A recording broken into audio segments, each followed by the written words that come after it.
Good evening. Whoa. And welcome to the deliberative session for the town of Newport.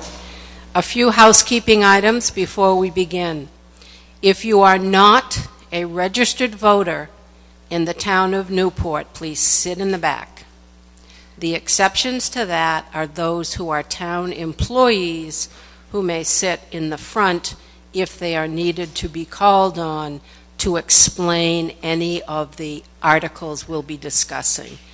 But if you are not a registered voter, please sit in the back. Please turn off your cell phones or silence them. There is no prohibition for taking pictures if you want to of this meeting. It is a public meeting, but I don't want to hear your dulcet ringtones as we are debating these articles. The exits are here where you came in. The public restroom is in the hall, heading towards the center of the school. And at that note, we will begin. All of the voters should have an orange card or blue card. They're giving out different colors, but a card that says Newport Voter Card. For those of you that this is the first time, this is how we vote. We raise our cards when we are for or against what we are discussing. And for the purpose of this meeting, I will call on Robert Scott to count this side of the room, and I will call on PJ Lovely to count this side of the room. And without further ado, I would ask you to rise for the Pledge of Allegiance, and I would ask Chairman of the Board of Selectmen to lead us.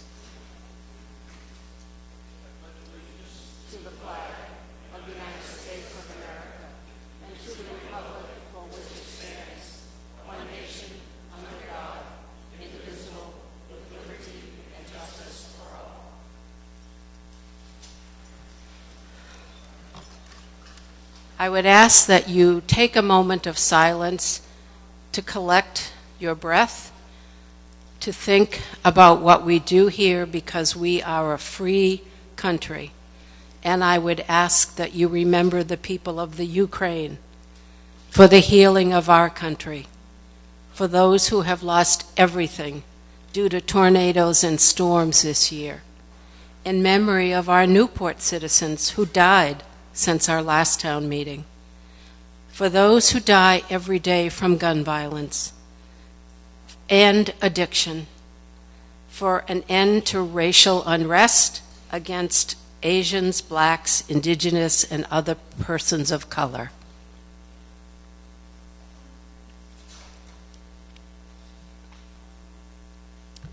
I do not have a list of the town employees that I was going to introduce to you. So I would ask Jeff to do that, to introduce the town employees who are here at this meeting.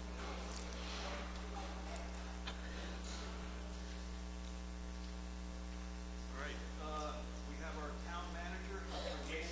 Oh, you need to turn you got to turn it on. I'll show you how. I got it. Is that better? No, there's a button in the green light. It's right here. Is it green? I don't see it. I'll just speak loud. All right. Hear me now? Yes. Okay, good.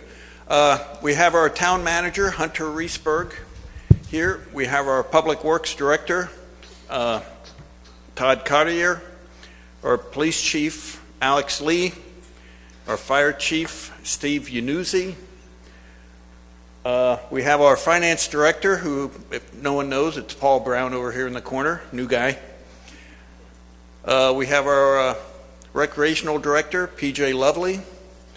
We have our planning and zoning director, Christina Donovan there. Our economic development coordinator, Allison Browning. And who am I missing? I'm sorry, our librarian, and I can't, Justine Barfar, thank you. All right, and anyone else? Anyone looking for work at the town? We're hiring. Okay, thank you. At the last meeting, I reminded you all to apply for red house signs. If you haven't yet, I would encourage you to do that. They are free. The fire department will bring them to you and help you install them. They are a life safety issue. The next session of the town meeting is the voting session, and that will be on May 9th, right here in the Newport Middle High School gym, from 8 a.m. to 7 p.m., and that is just the voting session. So I will read to you the First Amendment. Congress shall make no law respecting the establishment of religion or prohibiting the exercise thereof or abridging the freedom of speech or of the press or of the right of the peoples peaceably to assemble and to petition the government for a redress of grievances. Everyone may speak who is a registered voter. We will recognize non-voters who are town employees, and we will recognize the consultants who have come to help us walk through a couple of the articles around the wastewater treatment plant and the well. But everyone will speak. To speak, you must be recognized by me, and then you will have the opportunity to opine on the article on the floor. After everyone has spoken on the article, we'll go around again if there's people who want to speak again on the article. But we're going to give everybody the opportunity to speak at least once on the article. And if we have to go around a third time, we will, or a fourth time, whatever. But everybody gets to have one dip at the well, and then we'll go back. Warrant articles can be amended, but only if the amendment is germane to the main article, which means it has to be about the article. As an example, there could be a budget article, and you might want to amend the number. That's germane. But you can't then put into that article, and we're going to buy 5 buildings downtown. It has to be germane, which means relevant to the article. Reconsideration. After the article is discussed, and if there are not any other amendments, we will move to the next article, as there is no voting at this session. If there are amendments, they will be voted on in the order in which they are presented. This only allows for the article to then be put on the warrant as finally amended by this body. Sometimes some articles have 2 or 3 amendments. We'll take them in order, and then that will be the way it is put on the town warrant for Election Day. Every article will be read by the board members or by the petitioners if there are petitioned articles. The first 4 articles in your warrant, I assume that you all, which I should not assume, have this.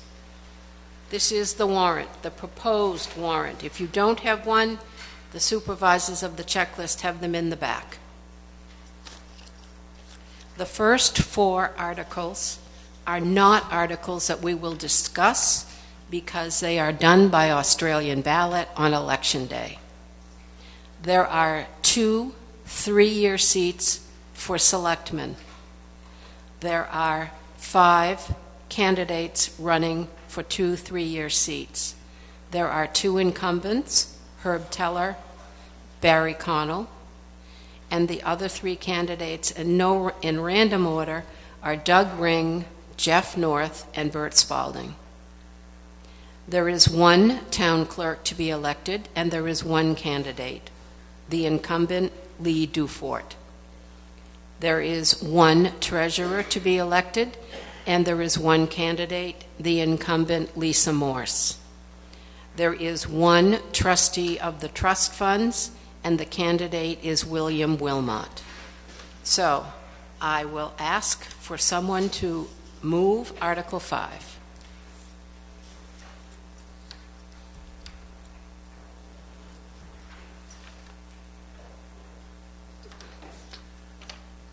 All right. I move Article 5 to see if the town will vote to raise and appropriate the sum of $23,500,000 to pay for the design, construction, and equipping of an upgrade of the wastewater treatment plant.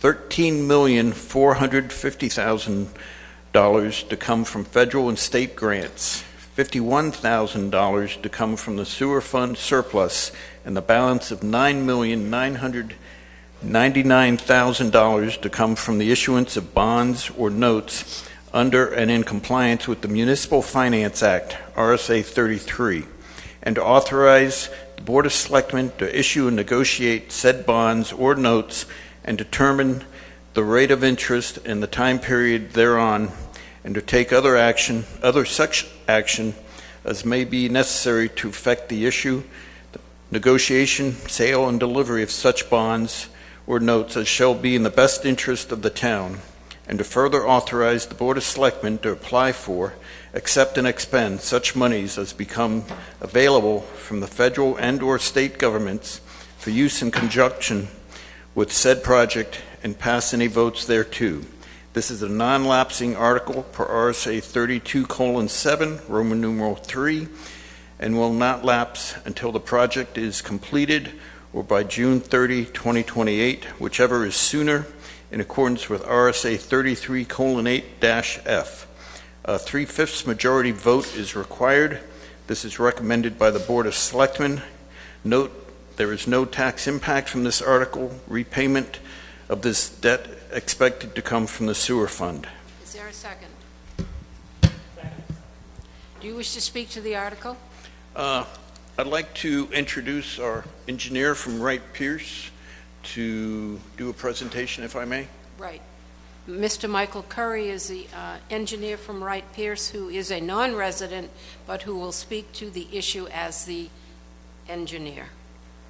While he's setting up, I want to let people know that he's been here before for a presentation in the Opera House back in February. His presentation is available on NCTV and through the town website, along with the PowerPoint from that presentation. All set?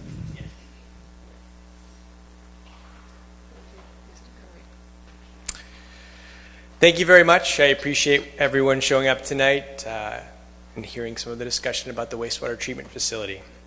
So the town of Newport owns and operates and maintains a wastewater treatment facility. It's actually right across the street from here. That facility treats up to 1.3 million gallons a day of residential, commercial, and industrial wastewater collected throughout the town. The treated wastewater is then discharged to the Sugar River, a tributary of the Connecticut River. The original wastewater treatment facility was constructed in 1971 as a primary treatment facility only. It underwent upgrades in 1988 to add the lagoon system and additional secondary treatment, including grit removal and a disinfection system. Since that time, the town has conducted various upgrades throughout the years to improve and maintain reliable treatment, including things such as a UV disinfection upgrade as well as influent pump station upgrades. In 2020, the town was issued a new discharge permit for the wastewater treatment facility with more stringent effluent requirements for various parameters, including total nitrogen, ammonia, phosphorus, and other criteria, including metals. Based on engineering evaluations, the town's existing wastewater treatment facility was deemed to not have the capability to reliably meet the town's new effluent discharge limits required by the EPA. As such, over the past 2.5 years, the town has been in violation of both their total phosphorus permit and ammonia nitrogen discharge permit to the Sugar River. In response to these violations, the EPA issued the town with an administrative order which mandates that the town work towards a solution to solve these violations and to help bring the wastewater treatment facility into compliance with the permit and its goals, including the protection of human and environmental health. In order to comply with this wastewater treatment facility permit, the town has been actively working with Wright Pierce and regulatory agencies, including the EPA and NHDES, towards a long-term solution to satisfy the wastewater treatment facility's current permit requirements as well as future requirements. The preliminary phase of the new wastewater treatment facility was completed in January of 2023, with the design phase of the project anticipated to be completed by the end of 2023. The proposed wastewater treatment facility includes major system upgrades, including a new biological treatment system and a new effluent filtration process, along with upgrades to an aging disinfection system and a new solids handling and grit facility to accompany those systems. These systems will provide the town with the town's wastewater treatment facility in order to, again, meet not only current permit requirements, but also forecasting into future requirements which may be required in the future, including total nitrogen. The estimated cost for this total project is estimated at $28 million, including engineering services and construction. That $28 million is a total project cost. The town's administration has worked very aggressively to pursue different funding avenues to try to maximize the amount of grant funding and subsidies that would be included as part of this project. And with some of the current infrastructure funds that are in place, they've been able to secure a very favorable combination of grants and low-interest loans across 4 different funding agencies leveraged across one another for the proposed wastewater treatment facility upgrade. So out of this current funding package of $28 million, it includes subsidies of over 50% of the project, meaning that $14.8 million out of the 28 would be grant. The remaining $13.2 million would consist of a long-term, low-interest loan, which would be paid for through sewer use fees. The magnitude of this sort of grant and subsidy package is not common, and it will likely not be available in future years if the project's deferred. A common question that's asked is, what are the implications if the town does not move forward with this wastewater treatment facility upgrade right now? So as I mentioned, the town is currently in violation with the wastewater discharge permit and has been over the last 2.5 years. The EPA and the state regulators have played nice up to this point, but there is the option for the EPA to leverage fines against the community for inaction of anywhere between $2,500 up to $25,000 per day for violating their permit. Regulators can also enact administrative restrictions for the town, which would restrict new sewer connection permits, any additional commercial or industrial discharges to the wastewater treatment facility. The purpose of this from the EPA and the state side is to essentially cause some economic impact to the town in order to try to force the town's hand to make action. If the project is delayed, it's likely that the total cost for the project would also escalate, just in terms of general inflation that we see across construction markets. And perhaps the biggest impact, the funding package that's currently in place right now, which is again over a 50% grant and subsidy package, is not going to be guaranteed for following years. So that would likely be lost, and the town would have to pursue a new package, which based on what future forecasts look like may not be nearly as favorable.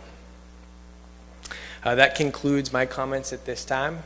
I guess at this point we'd like to open it up to questions. Does anyone wish to speak to this article? State your name and come to the microphone, please, and your address.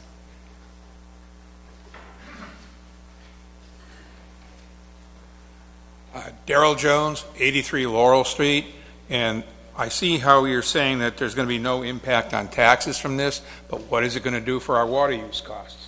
Our water use costs keep going up and up and up, and we feel like we get less and less and less for every increase. That's my question.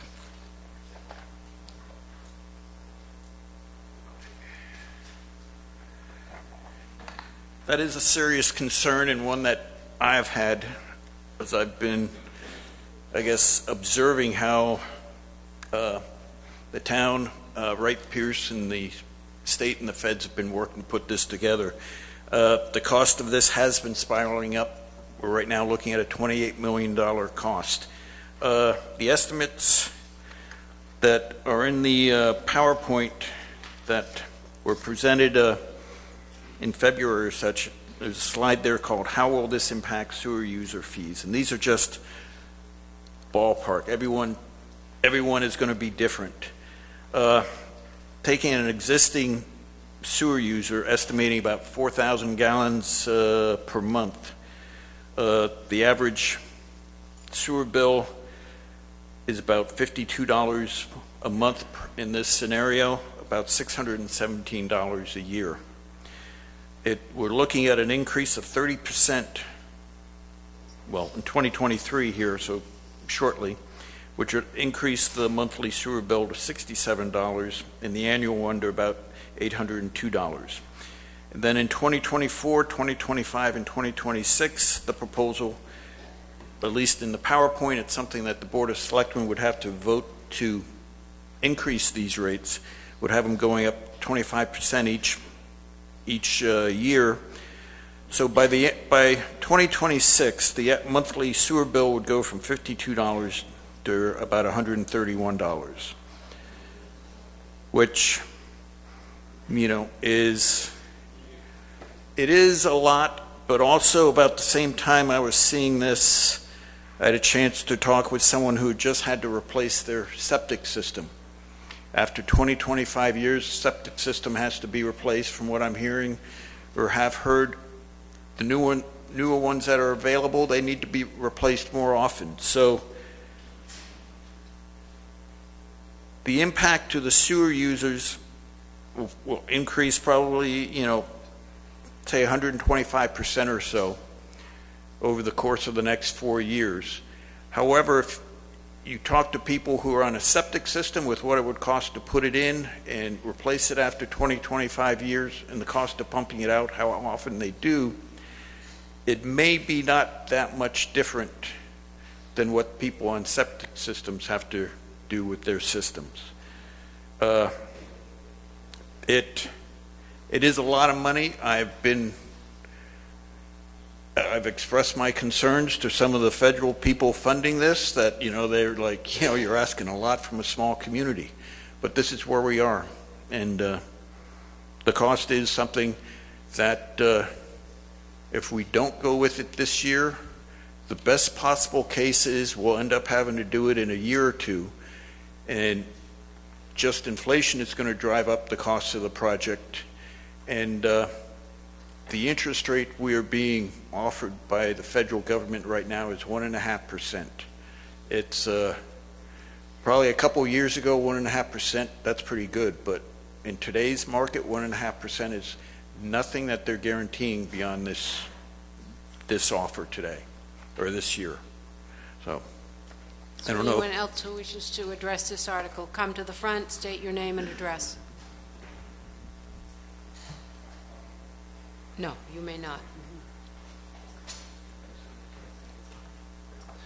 My name is Robert Collins. I live at 130 Cheney Street. So when this young man was giving us a presentation, he said that the sewer treatment plant was owned and maintained by the town of Newport.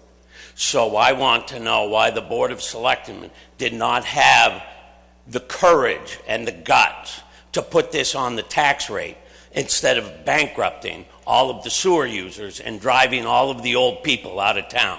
And I would like to hear from each one of you selectmen as to why you think that this is not a town sewer treatment plant. And when the people have their septic tanks pumped, where does that effluent go? I believe it goes to our Newport sewer treatment plant. So I would like to hear from each one of you why you don't think it's important that this is a town sewer treatment plant and a town project and not bankrupt the sewer users. I'm listening, and I hear nothing.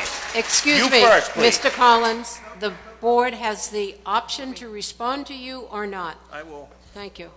respond. This is a discussion we have had a couple times. In order for the town taxpayers to pick up some of the tab for this, we will need pretty much a town meeting vote by all the taxpayers to put it back on the taxpayers. But, excuse me, doesn't the whole town get to vote on indebting the sewer users? Yes. And is it not true that there is a separate water and sewer commission of which the town selectmen are members of but yet never meet? We meet as part of our meeting for the Board of Selectmen. Let me address one reason why the entire town votes on it is because, and I don't know the exact laws, but if the sewer department or sewer commission or whatever fails completely, and we're not taking in revenue to pay off this bond, pretty much the entire town then is basically like they co-sign the note. It would fall back on the town. And that's one reason why the entire town has to vote for it. Because basically the entire town is sort of like backing up the sewer users in this case. But you're going to bankrupt the users. Mr. Collins, is there any other member of the board that wishes to address Mr. Collins's issue?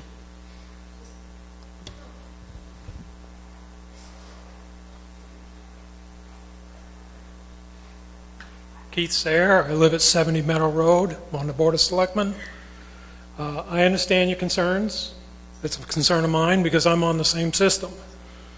But I've previously owned a house in Newport where I had my own water and sewer. And whenever I've had it pumped out, it does go to the system, but I pay several $100s every time I have to do that. So it makes me a user of the system, but I'm paying for it as I need it.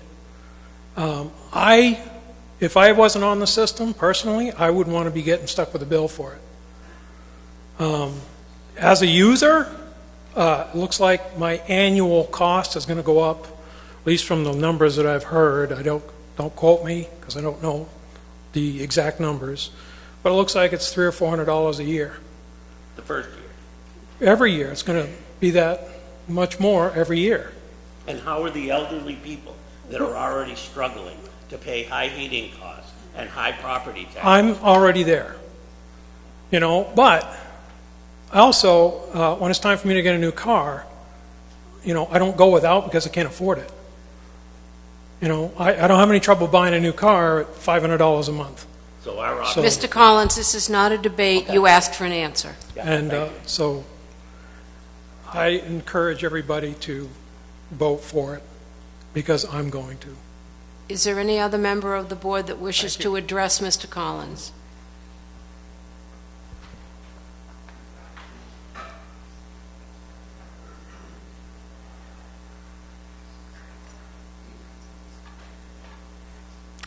Barry Connell, 178 Springfield Road.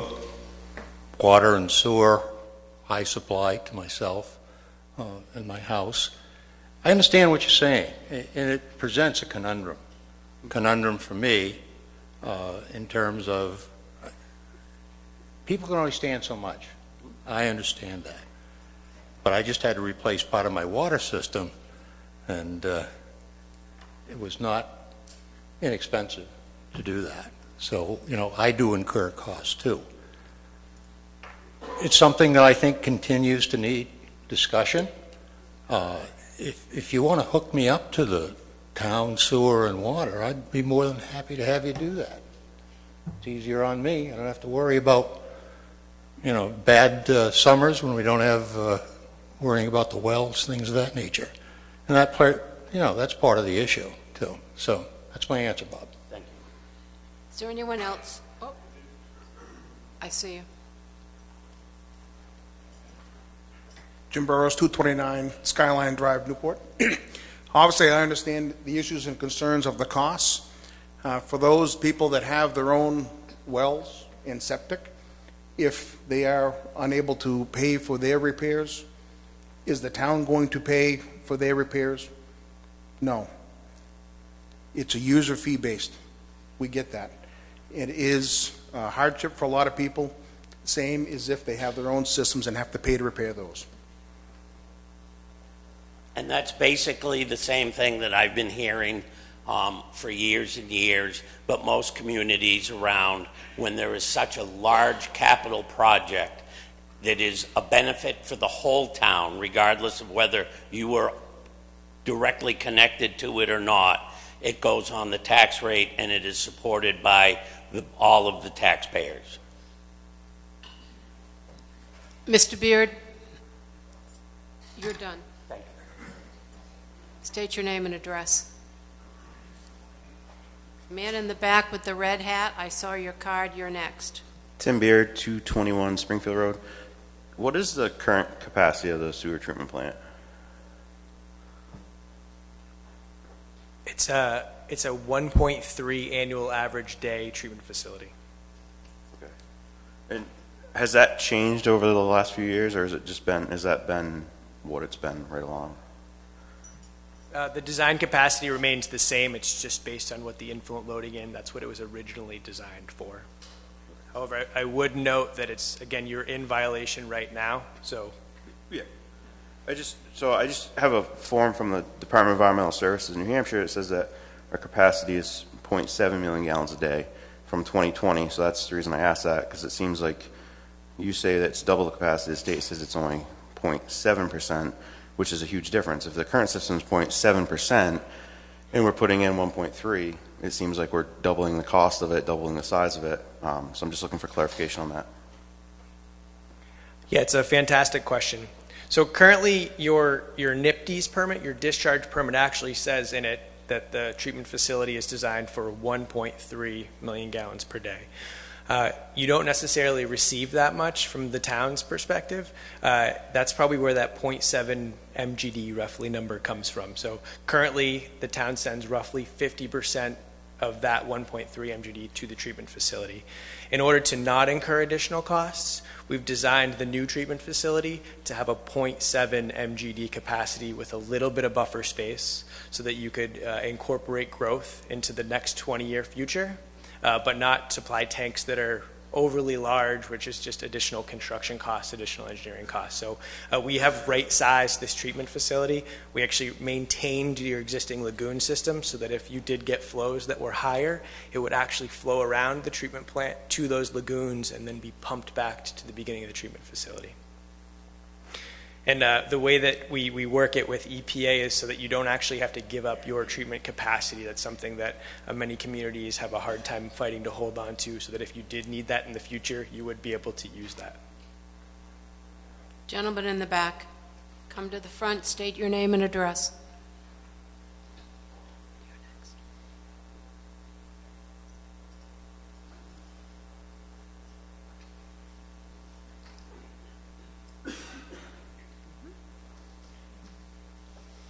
Jeffrey L. Zabriskie, 92 South Main Street, Newport, New Hampshire. As you can tell by my accent, I'm not really a New Englander. I'd like you to repeat those numbers again for us slower people. How much was it going to cost based upon that average usage? Based upon 4,000 gallons, assuming monthly cost in 2022 of $52 a month, it would be going up to about $131. Okay, that's good by enough. 2026. Good enough. Understood. 4,000 gallons. Speak to the mic, sir. How many are in the household? I don't know what that is. Now, if you took a shower every morning and your spouse did, and say you got 2 kids, I can promise you it's more than 4,000 gallons. Okay. So we're talking maybe 2-person household, it's going to be roughly 4,000?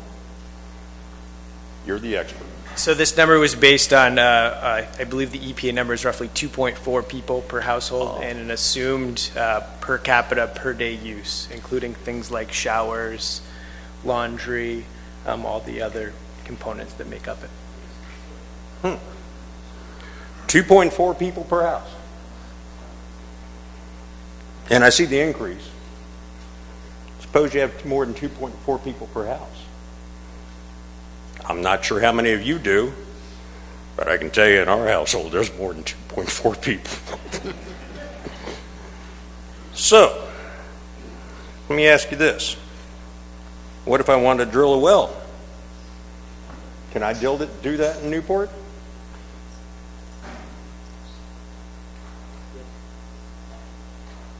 Select board will go with that. If I want to drill a well and try and reduce the amount that the town has to pay for my larger burden, that would be no problem. Is there a requirement involved? I believe you can. As long as you meet side setbacks and things like that. What you cannot hear is Mr. Brown's response to that question, so I would ask him to come to the podium. Thank you.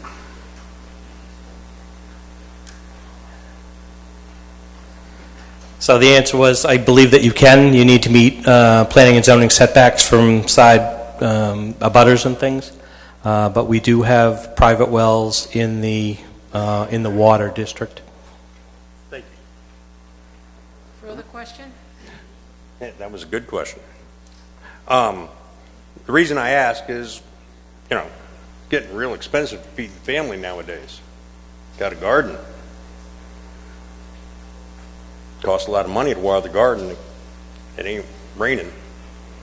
Now, I can pay the city to come in and put another water meter in and run that separate from the septic, which I totally understand. But then I got to pay a fee for that every month. Correct? Correct. Okay. So the only reason I'm asking is, that's great if you have 2.4 people. That's 2 adults and a half a child, roughly. Well, it depends who you're married to. But I just wanted to clarify that because I didn't quite understand. You gave me the numbers, which is good, and I understand that.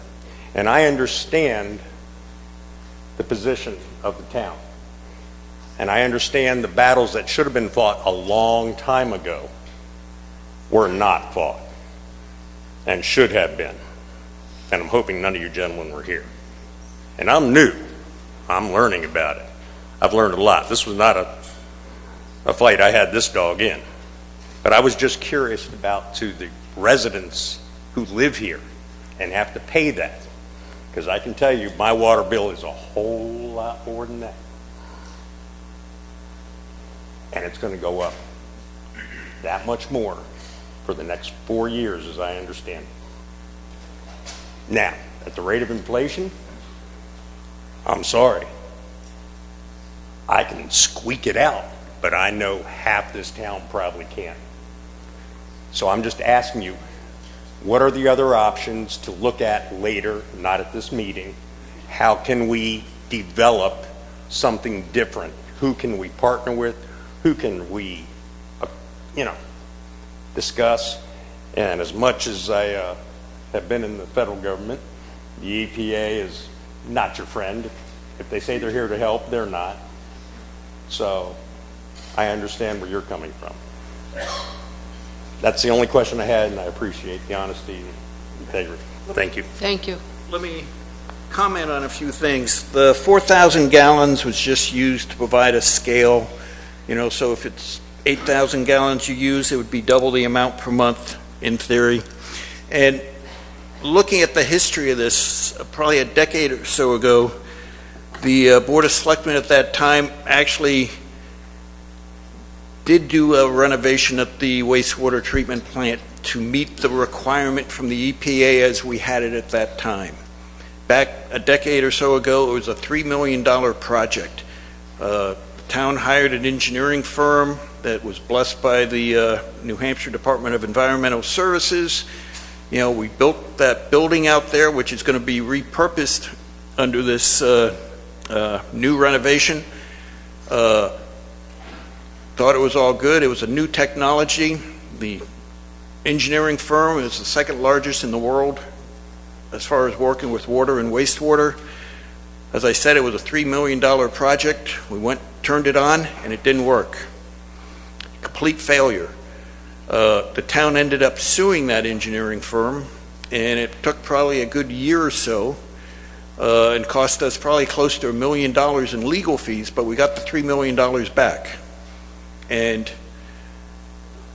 then the state of New Hampshire said, remember that $3 million we fronted you? You can give it back to us now. So pretty much we paid $1 million in legal fees for the state to get their money back.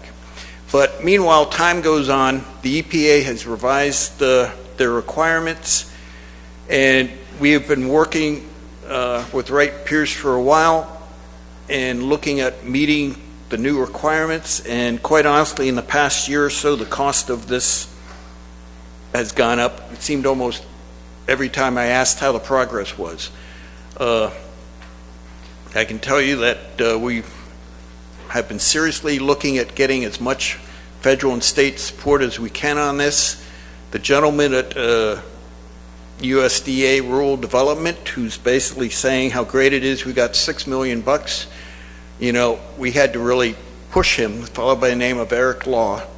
And I was on one Zoom call with him where he said, oh, you guys will just pay for it. And I was telling him, not as polite as this, that he didn't know what he was talking about.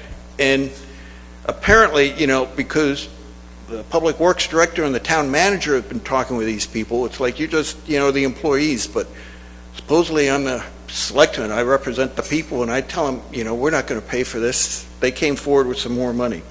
I wish we had more money coming in at this. They make a big deal about how much money we got, and from what I understand, for a community our size, we've squeezed them pretty good. But I wish it was better. But this is what we have on the table today. You know, it's not pretty. The design that Wright Pierce has come up with is, I'd say, not quite old school, but it's a proven system.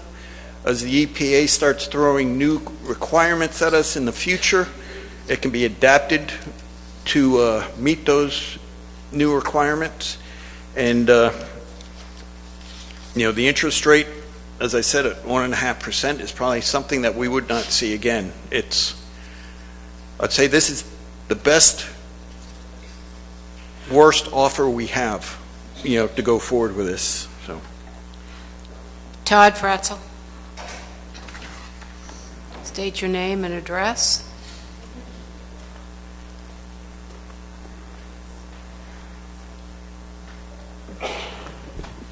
Todd Fratzel, 20 Riverview Road.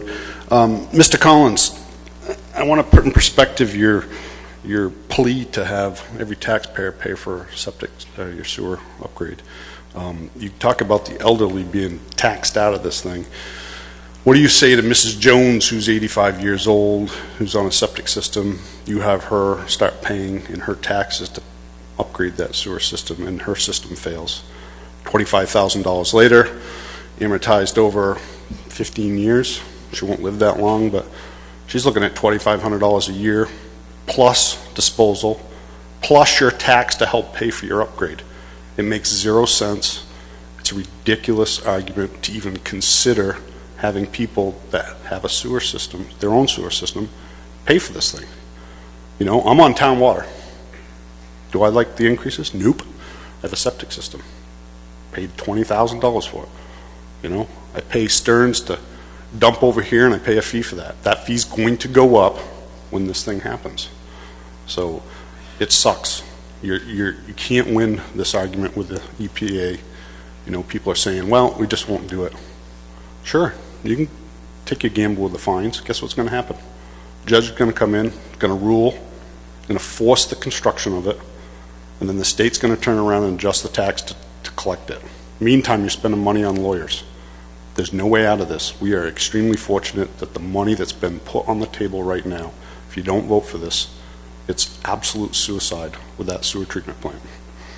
Is there anyone else who wishes to speak for the first time? Mr. Spalding. State your name and address.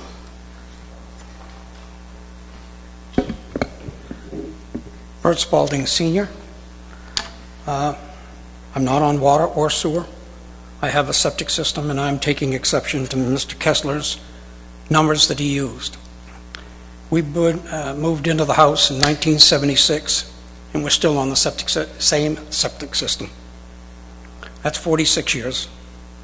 You have to pump it out. You have to take care of it.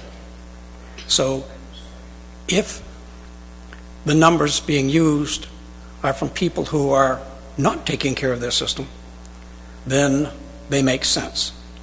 But I believe the majority of us are taking care of our systems, and so therefore the numbers are not applicable.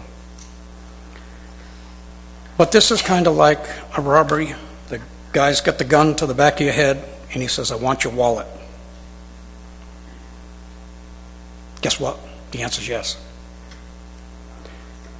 This is no different for you guys that are people that are on town water and sewer.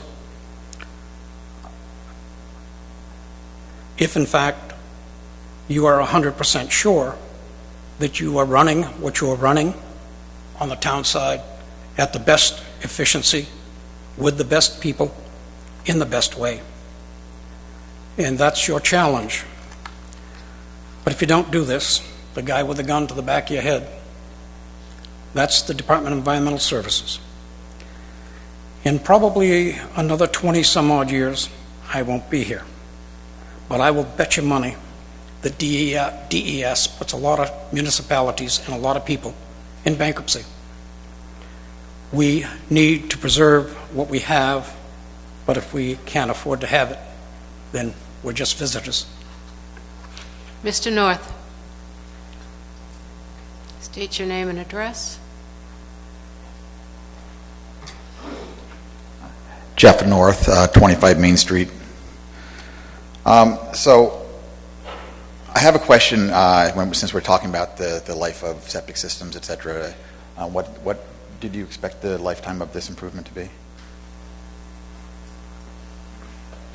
So a majority of the infrastructure that's what I would call like a foundation, the structural components, the design life for those pieces, like tanks, it's over 50 years.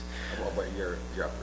Yes, that's correct. So the concrete tanks, which is a significant portion of the cost that they'll be installed, that has a lifespan of 50 years or more, as long as it's maintained, as long as it's cleaned and coated properly.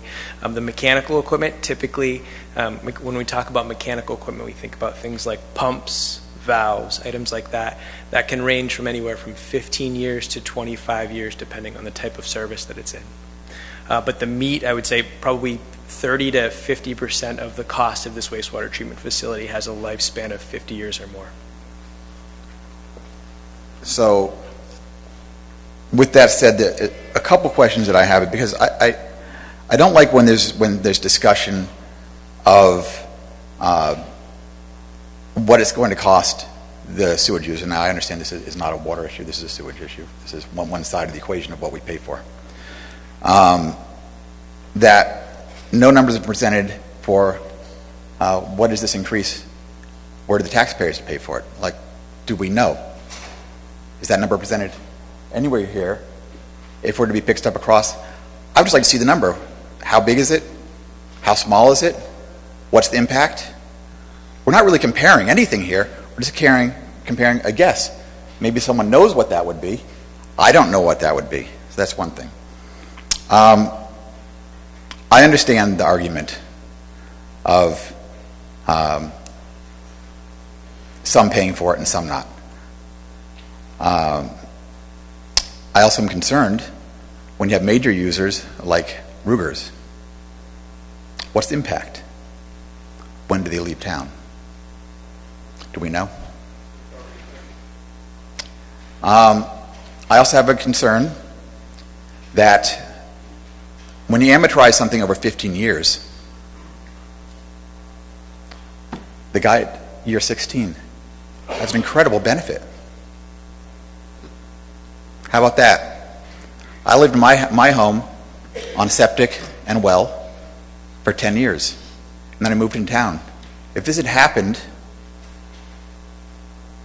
when I lived in that home, I would have moved into Newport and picked up 5 years of that bill.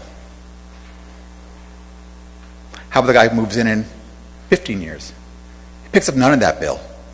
We bear the burden of this over a 15-year amortization schedule. It's really unfair.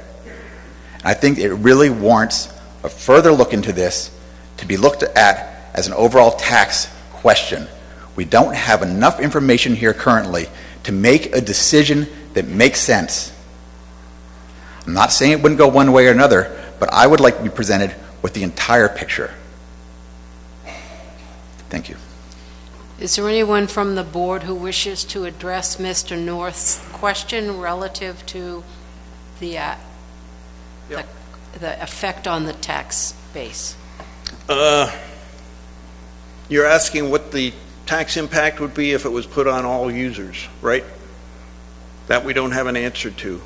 And as I said before, in order to do that, we would have to come to a town meeting, much like this, and everyone, and I guess just a simple majority would need to vote in order to put the sewer cost onto all taxpayers and such. But it's something that I think has been discussed a few times in the past, and the feeling has been it's like fat chance of that. I will say on the water side, try not to get too far ahead, probably a decade, 2 decades ago, there used to be a hydrant fee on the general taxpayers.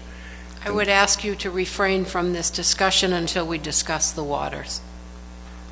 Oh, I'm talking about taxation on the general fund in general. Okay. And this is an example, I can't remember what it was, but that was a case where there had been a small fee on the general taxpayers to support, in that case, water. It could apply to sewer. I don't know how it got on there or how long it had been on there, but it was a conscious decision, I think, by a board of selectmen at one time to take it off in order to reduce the tax rate that year, and that was, I can't remember when. But that was the only time, where the general taxpayers supported either water or sewer that I know of. And as you've heard from other people, if the sewer use is spread among all the taxpayers, how does that impact, say, Mr. Spalding that has his own septic system? Is he being charged double? Just because he has a septic system, we're going to charge him part of the cost of my sewer. So, is there anyone else who wishes to speak for the first time? It is too late, Mr. North. you have a hand over here. Oh, Mr. Brown.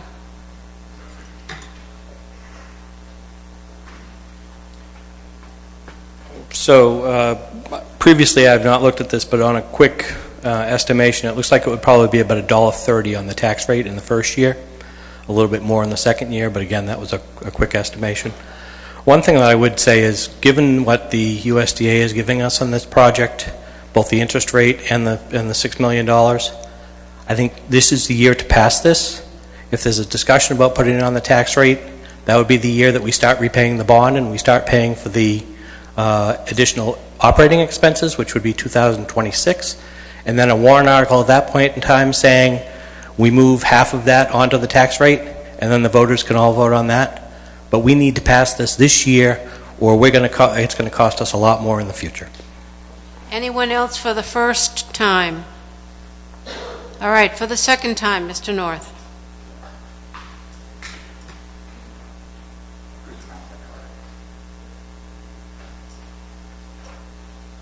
So, $1.30, say Newport average valuation, I think is right around $240,000, something like that. So we're looking at maybe $300 a year if we're doing it, per thousand. I don't know how many people in this town are on septic versus municipality, but I do know that it's a 50-year project that we're expected to pay for in just a few years. The impact is really, as Bob said, is almost bankrupt worthy for a lot of people. And I just think that this discussion isn't something that happens immediately here. These things are too big. These things are too serious. And I know everyone says it has to happen this year, and yet I also heard maybe it should happen in the next 2 or 3 years. So I'm one for studying things, and I don't doubt that it's been studied at this level here, but I don't really feel like there isn't necessarily enough information presented to those of us who sit out here and who pay our taxes and our water and sewage in this town. And like I said, I've been on both sides of this. I've been a large water user. I'm currently a large water user, and I am also, I have been on the septic system. I don't know that I would have been overly upset by a $250 impact on my taxes versus a $120 for approximately 2.4 family increase per month. I think that's pretty rough at $1,500 a month. So, Mr. Nelson, for the first time. State your name and address.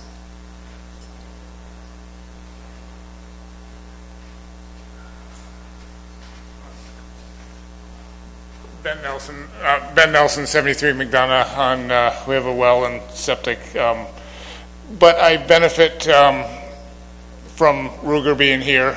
I benefit from Glencoe being here. So even though I don't get water and sewer, I do benefit from having water sewer here. We need more people in this town. High rates will keep people from coming. So I think there needs to be a discussion on some of it, perhaps being on the tax base. But we need to pass, and like Mr. Brown said, that can happen before the payments start. To have that discussion and hash it out and decide as a town one way or the other. Because Mr. Spalding said, you got to pass this now. 1.3 ain't going to last. You know, just think about that. 1.3% interest might not happen next year. You know, so it needs to pass today, and then we can have the thrash out argument as to whether some of this goes on the tax base at a later date. But if this doesn't pass today, those interest rates are going away. I mean, this is the COVID, some of it's probably COVID money that's going away. So if we delay, it's going to cost more. Thank you. Anyone else for the second time? Mr. Spalding.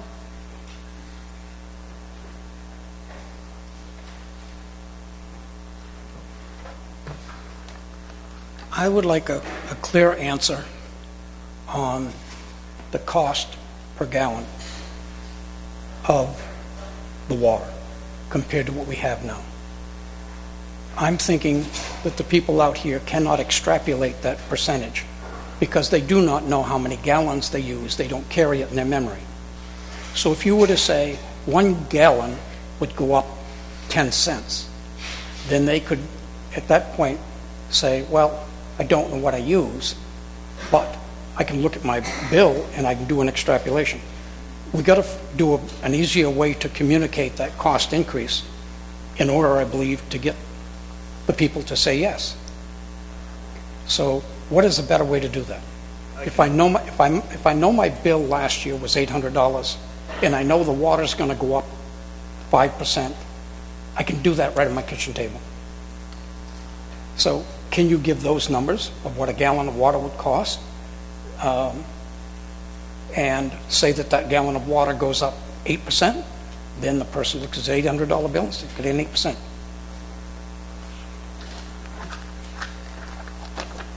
Let me extrapolate from what I presented earlier. And I'll use, starting with the 2.4 people, the 4,000 gallons, if we take it down to around, say, 1,000 gallons, basically, right now you're paying $52 a month. You'll be paying probably, which per thousand is probably $13 per thousand. It would be going up in 2026 for that 1,000 gallons. Probably about say $33 a month. So you're going from, what did I say, 13 to 33? Twice. Yeah. So over the 4 years, you're going up quite a bit. Is there anyone else who wishes to speak on this article before we move on? Mr. Spalding? You need to come up so they can hear you. That way I don't have to repeat your question. My last water bill was $800 in the first year. What would be the increase on that $800? You need to speak to the All right, microphone, please. Okay. Well, this is on the sewer side. Okay, $800. Whatever it is. Let's get it down. I use 800 gallons. Sure.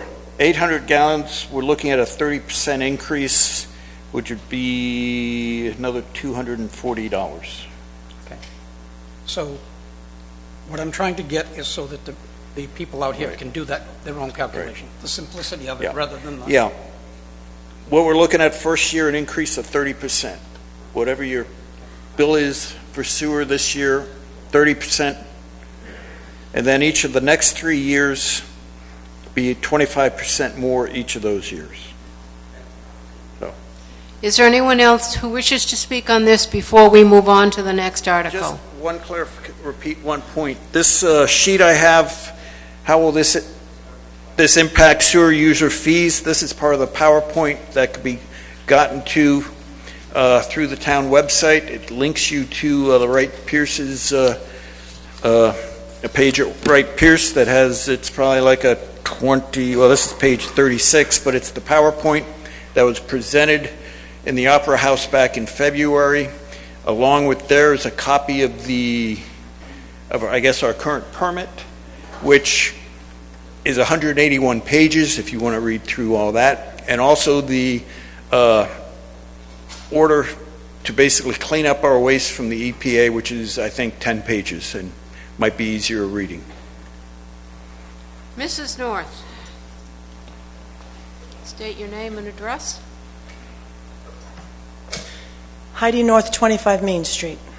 I just was curious if people were able to change you're basing how much money you're going to be getting to pay for this on the current usage. So what happens if that current usage changes and there's a way for people to not use the system, or a business no longer uses that amount? How, and tell us what happens now with the need for that money that you no longer have. Thank you. If there's less people using the sewer system, which means there's less water flowing into it, the cost per user will need to go up. If we bring in more people here, say apartments or an industry that uses water, we'll see a little increase in water use, and so more water will be going through the system. And so the cost of processing that water would probably be the same per gallon, but the overhead cost, the cost of paying off for the structures across the street here, those are fixed costs. Those would be spread out among more water. All right, we are moving on to the next article, Article 6.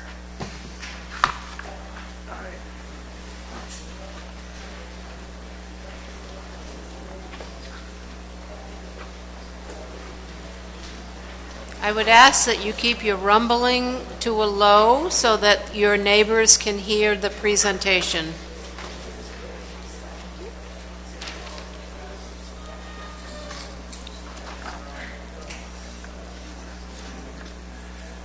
I'd like to move Article 6 to see if the town will vote to raise and appropriate the sum of $3,410,000 to pay for the permitting, design, construction, and equipping of a proposed new well and its connection to the water system.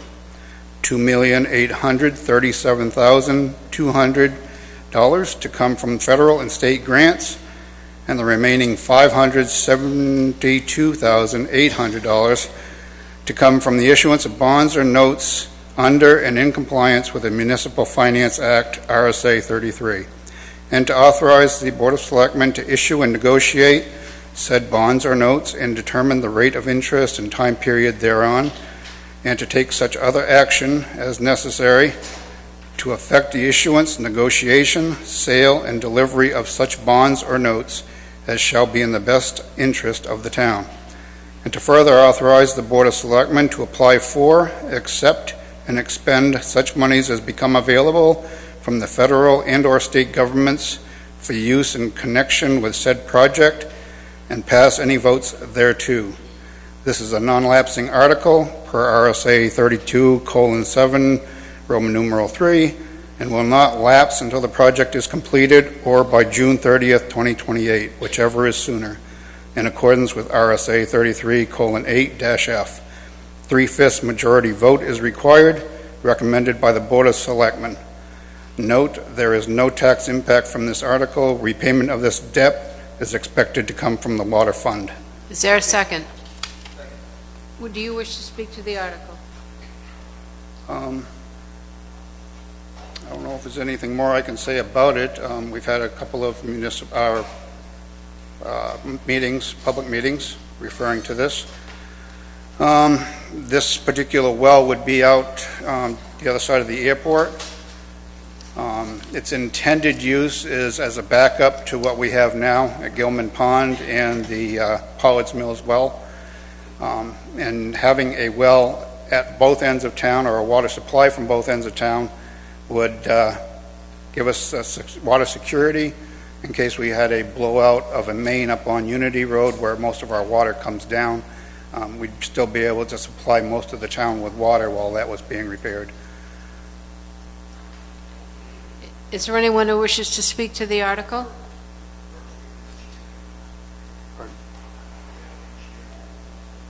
yes. We have an engineer here to make a site presentation. Mr. Kenny?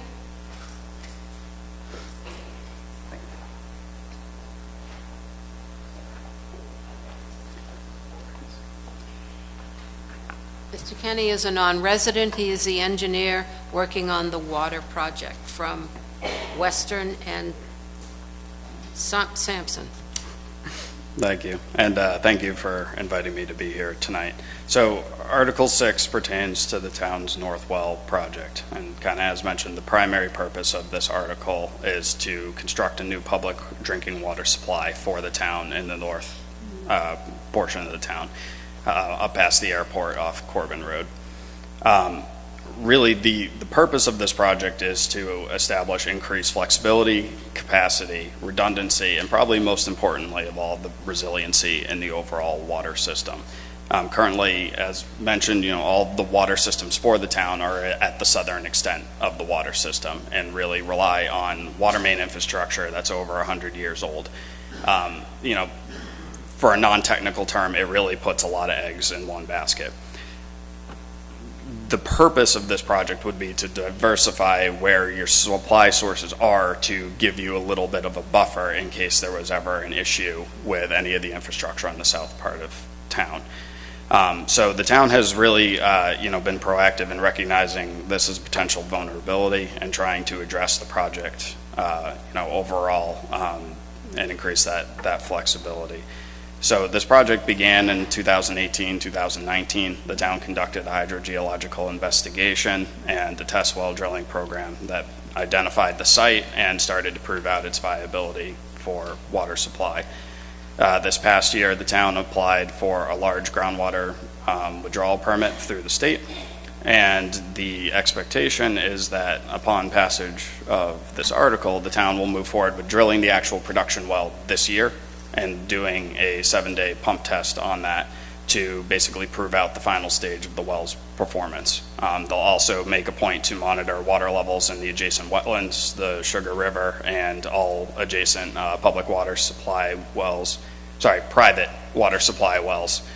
within 1,000 feet to just make sure there's a known impact, if any, on any of those water sources. Following that aspect, we would move into constructing the actual infrastructure to bring the well into the overall water system, and that would be done primarily through 2024, potentially in early 25. On the funding side, at risk of sounding like a broken record, there really is an unprecedented amount of money out there through two major federal infrastructure bills geared towards public water and wastewater. There probably hasn't been this level of funding available directly to communities to address projects like this since passage of the Safe Drinking Water Act in the 70s. So there's a lot of money out there right now. The town has been extremely tenacious at tracking down that funding. Excuse me, I take a few liberties with the numbers, but it's about an overall $3.5 million project. The town has been successful in finding about $3 million in grant through 3 separate funding partners. It's over an 80% grant-funded project at this point. So, hats off to them. A lot of work went into that aspect. So a positive vote on this article allows this project to continue, allows that funding package to be capitalized on, allows the well to continue to move along towards being integrated into your water system and providing that public benefit. and increasing the overall, resiliency of your water system. So that is the point of Article 6. Thank you for your time and questions. Is there anyone who wishes to speak on the article? Mr. Collins and then Mr. Carr.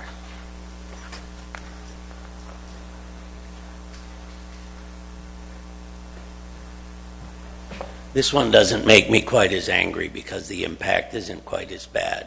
How many gallons a day do you propose to pull out of this water source?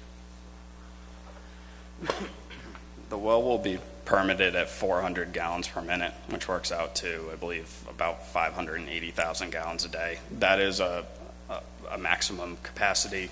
Depending on what the town's needs are and demands are, you may not use that on a day-to-day basis. Follow-up? So does this proposed well have the ability to supply 100% of the town's needs of water in a day in the event that we lose the southern end of the water supply? Yeah, I believe on an average day perspective, normal demand condition. Obviously, the hottest day of the summer, major fire, water main break, you can't guarantee that. But average day-to-day, normal conditions, absolutely. Follow-up? And you have taken into, from what you told me, you are taking into consideration the fact that as you draw this aquifer down, you are going to analyze the effects, because I have heard that there are many people in the area that have private wells. Now, I understand that there is a huge aquifer under this area, but at least you have taken into consideration the impact that it will have on the other people. Yeah, absolutely. A great question and a very common one. You don't want to create a public water supply source that dewaters the private wells. So part of the permit approval process is that you do monitor everyone within 1,000 feet of the proposed water source. Primarily, the town's public water supply well is a sand and gravel well, primarily just draws water through soils much higher up. Most of the adjacent private wells are bedrock, and they draw water from fractures in the bedrock much lower down. So at least different sources, most of the adjacent wells. All right, thank you. Mr. Carr, state your name and address.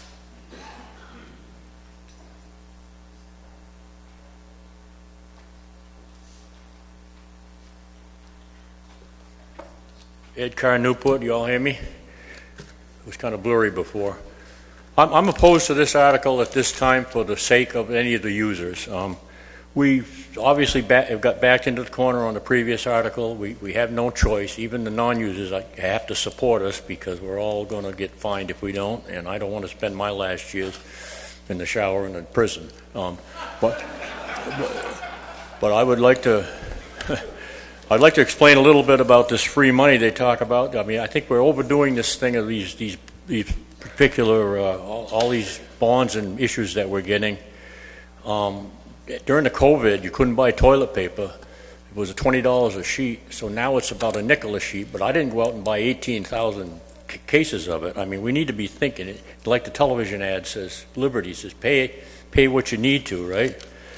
And anyway, to get down to this one, at the presentation at the town hall, the town manager came up with this particular saying. It's kind of cute. I kind of think it was a Miss America thing.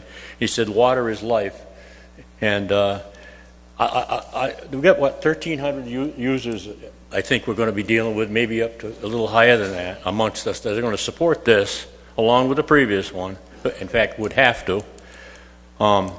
Here's the life of a person my age, and I'm going to bore you for 10 minutes, but I'm just going to give you a couple of figures and show you what life is to me. Water's okay, but I got a medical bill here for monthly medical, monitor my heart. I got a Acillus pill thing. I got an Express Scripts for mail order strips. I got a Rite Aid for medicinal medicine.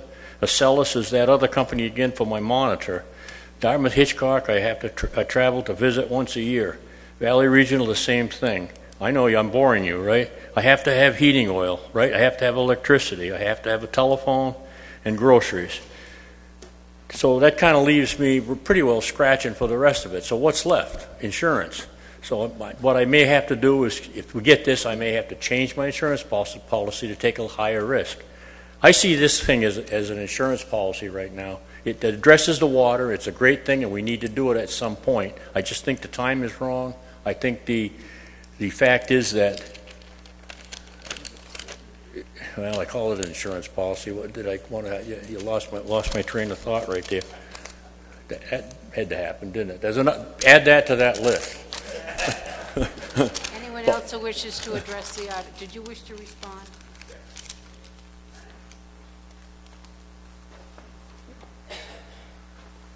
Trip hazard too.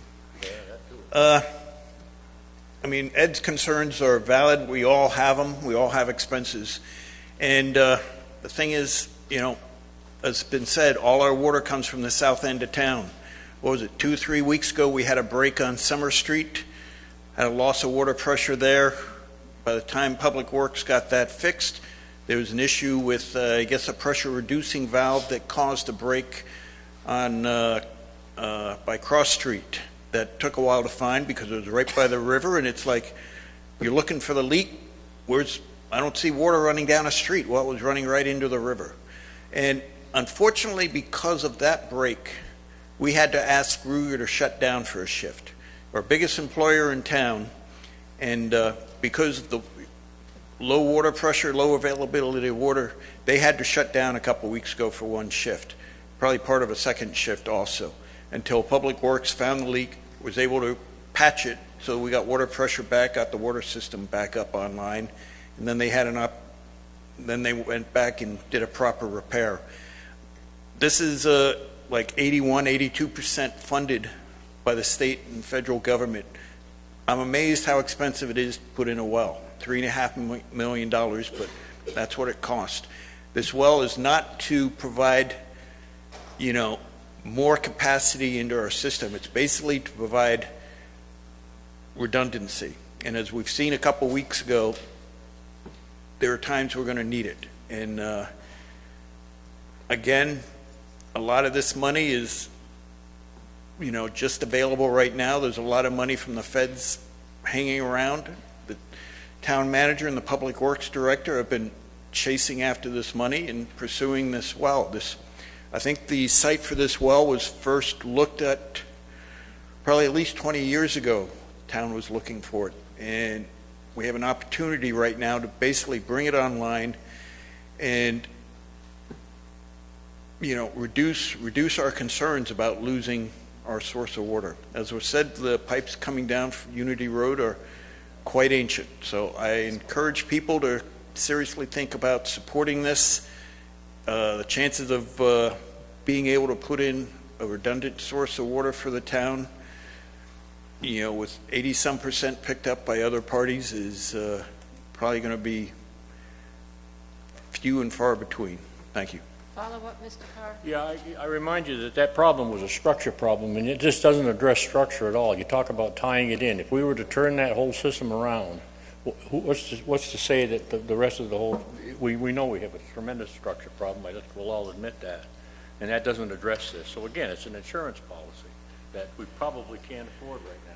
Excuse me. Yes, it is an insurance policy, and at the same time, we're looking to invest $500,000. I think it's like maybe 5.5 million closer, in putting in this redundant water supply.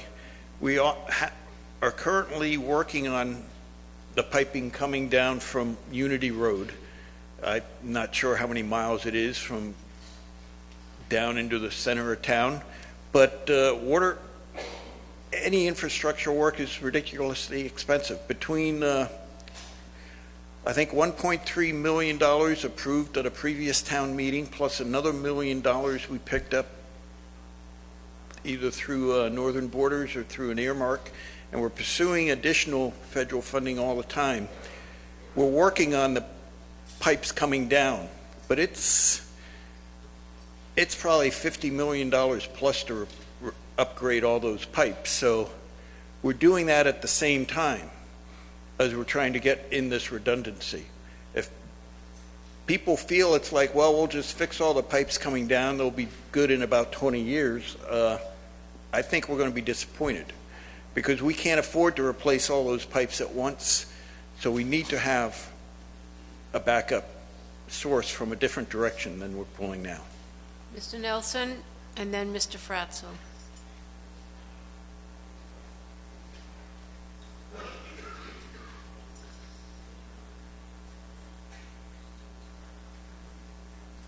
No.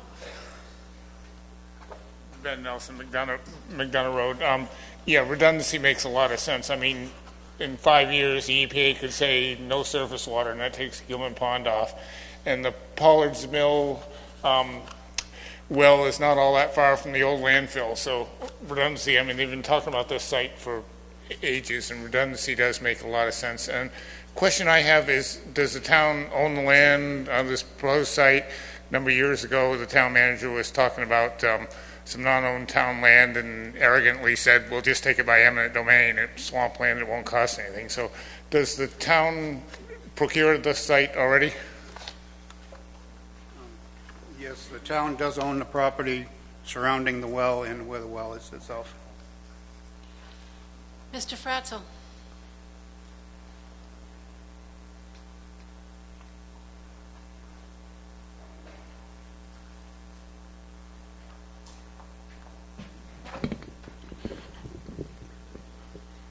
80%. The gentleman from South Main Street that just moved to here, I forget his last name, but he pretty much put this one in perspective. If we'd had this opportunity with sewer years ago, we'd be in a better position with our sewer. So you're not going to get a cheaper time. You wait 5 years, that thing will be $6 million. And it probably have no funding available compared to today. So please vote for this. This makes a lot of sense. It's not just, you know, if the water line breaks. Like somebody said, if Pollard's is contaminated, if Gilman Pond is contaminated, last week when that thing shut down, Ruger's missed they sent down a whole shift, okay? It's really important that we have this water supply system. Thank you. Mr. Brown.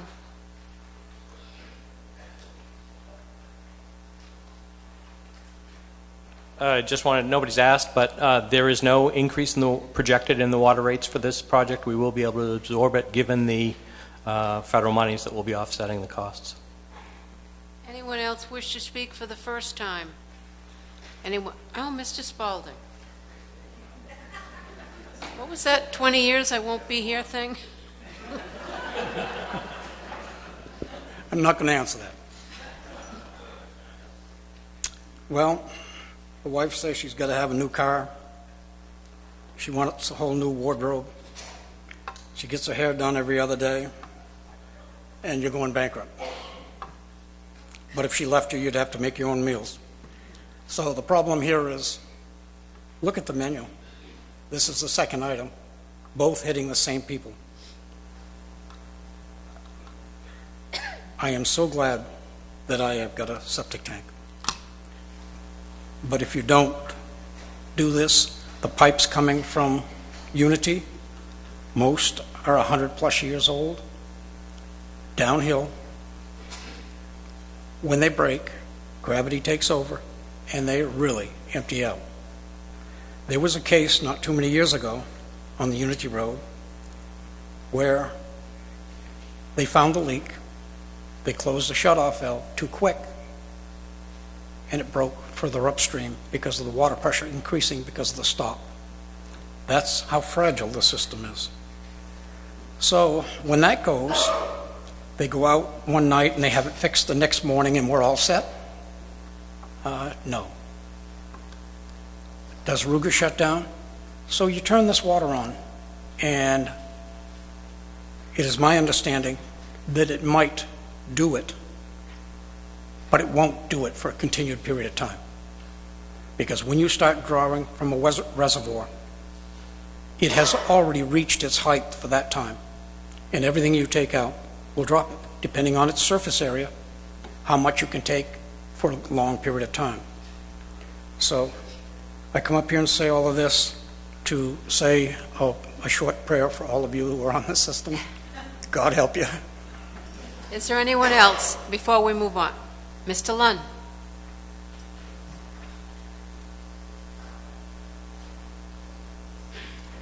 State your name and address.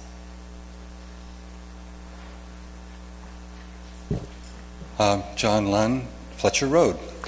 I'd like to speak to a slightly larger scope of this issue, and that is that well, first of all, I know that it is it's expensive just to live in poverty in this country, and it's unfortunately the costs keep going up, and we do need to figure out ways to share that a little bit better. And I would agree that in the next that we should look at water, sewer, and perhaps broaden it over the tax. I'm willing to talk about that. But on this particular thing, looking at the large issue, the Colorado River is drying up. There are cities who are starting to lose water.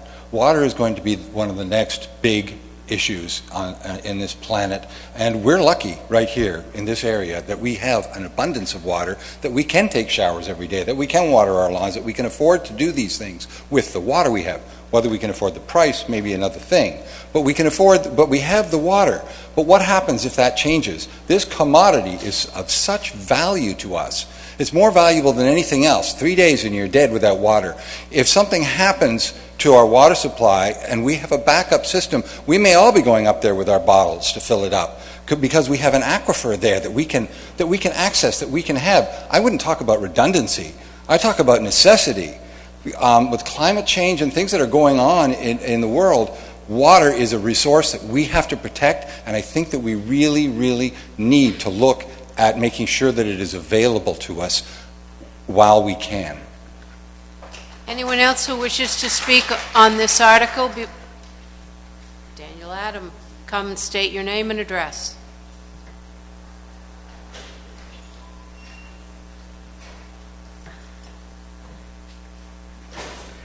So Daniel Adam, 58 South Main Street, and I hope it's going to be a very simple question. I found the water testing report from 2018 online, and it doesn't mention PFAS. Has this well location been tested for that, and does it show any positive PFAS readings?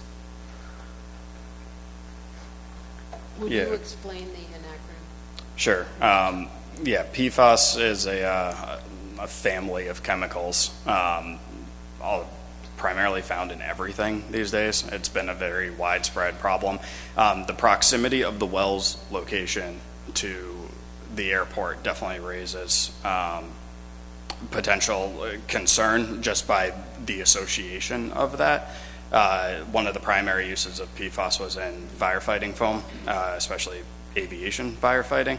However, there's no real reason to think that it was ever primarily used at this airport, and also it is part of the standard pump test that I mentioned to test for all regulated contaminants, of which in the state of New Hampshire 6 different PFAS chemicals are on that list. So that will be tested for as part of the testing and approval process to make sure that there's nothing in there in excess of the regulatory limits. Anyone else before we move on? We're moving on to Article 7. Thank you. Bear with me if you're following along. On page 2, there's a typo in the first written out number. So I will be making an amendment to that. Let's get through this first one. I move Article 7 to see if the town will vote to raise and appropriate as an operating budget, not including appropriations by special warrant articles and other appropriations voted separately, the amount set forth on posted budget with the warrant or as amended by the first session of the annual meeting for the purposes set forth therein, totaling $10,045,772. Should this article be defeated, the default budget shall be $10,281,394, which is the same as last year with certain adjustments required by previous action of the town or by law, or the governing body may hold one special meeting in accordance with RSA 40:13, Section 10, in Section 16, to take up the issue of revised operating budget only. The above operating budget includes $56,262 to fund the estimated increases for salaries and benefits from amendments to the existing collective bargaining agreements set between the town and the police union. The passage of this article shall be considered not only to the approval of the operating budget for the 2023-2024 year, but also as approval of the cost items set forth above. Such sum representing the additional costs attributable to increases in salaries and benefits required by the amended agreements over those that would pay under the current collective bargaining agreements. The tax rate of the operating budget is anticipated to be $7.28, and the default budget is anticipated to $6.90. This is recommended by the Board of Selectmen. Is there a second? Do you wish to speak to the article? Let me make the amendment first, please. Okay. So if you'll turn to page 6, you'll see the corrected amendment, which again is that first written out number, which I'll read. Moderator, do you want the whole amendment read or just the corrected? You may, if it's the pleasure of the body, he will read only the area that is being corrected. So again, it's that first written out number of $10,451,772. That is the amendment. You'll see that on the page 6 as corrected. So to speak on this article, I'd like to thank the citizens that attended the many work sessions that the town held as we worked through this budget process.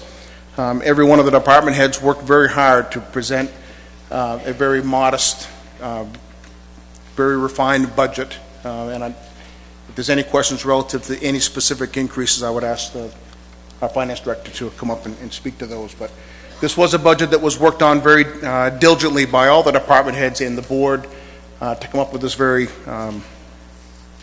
modest budget. Is the parliamentary situation clear? The original article was written incorrectly when they wrote out the number. The amended article is the correct number, and we will be voting on the amendment. They will speak to the amendment. Is anyone wishing to speak to the amendment? If not, all those in favor of the amendment, raise your cards. Those opposed, raise your cards. The amendment passes. Article 8.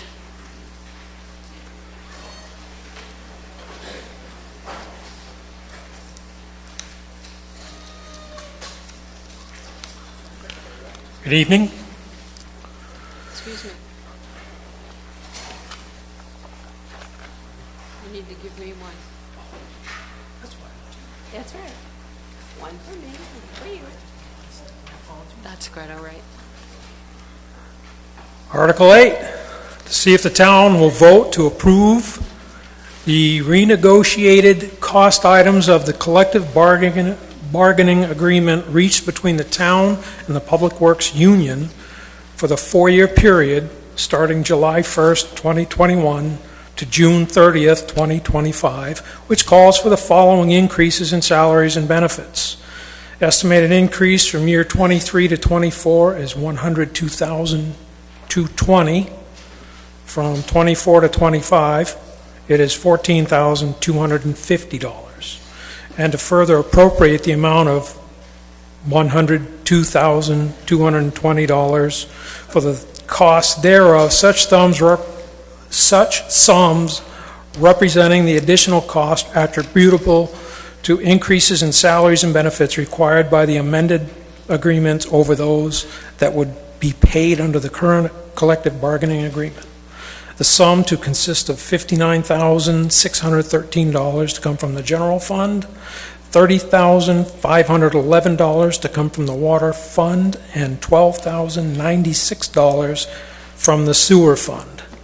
This is recommended by the Board of Selectmen. And the tax impact is 8 cents. Is there a second? Do you wish to speak to the article? No, I really have nothing to add.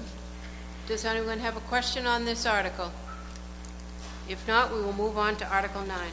Thank you. What is your request?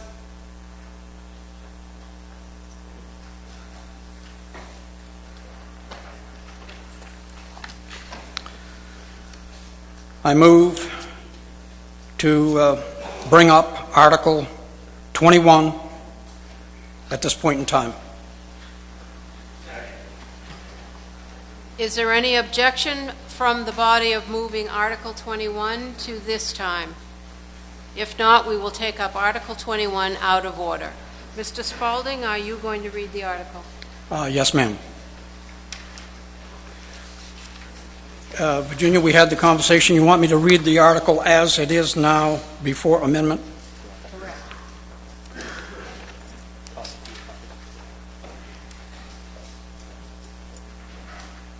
You have the petition article, the actual one? Yes, I do, but let me read what Paul has just given me, please. That's it. That's Article 21. Okay. And you need to give Where me did you a get that copy. from, Paul? We put the articles for the board and for the You need to give me a copy. I will.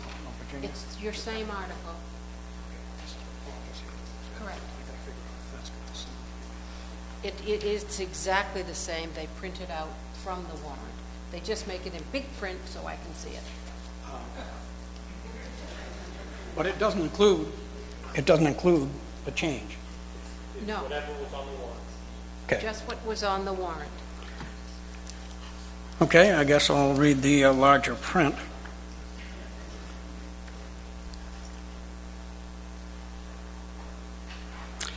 Shall the town vote to lease a portion of the Public Works Garage facility located on Route 10, consisting of the easterly two bays?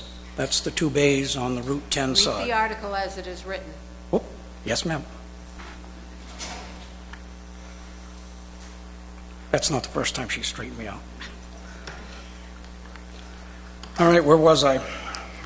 Which are approximately 44 feet in width, together with adequate parking and access thereto, and access to sanitary facilities to the Newport School District for the purpose of storing, maintaining, and repairing its vehicles and other equipment for a period of 99 years, commencing May 15th, 2023, at an annual rent of $1 with no additional cost of the said school district. The school district may, at its own cost, make leasehold improvements as it deems necessary. This article is by petition. Is there a second? Do you wish to speak to the article? Yes, I do, Virginia, but I still got to do that because I'm not going to make the mistake. So here, it originally on the article piece of paper that I have read at an annual rent of $1 with no additional cost to the district. And what we need in there is for a one-time charge. Okay, so the amendment, this can't be used as we read it, so it's got to be amended. Are you proposing an amendment to this article? I am. No, he can amend it. Do you have the amendment that you want to propose? Yes. And a copy for me?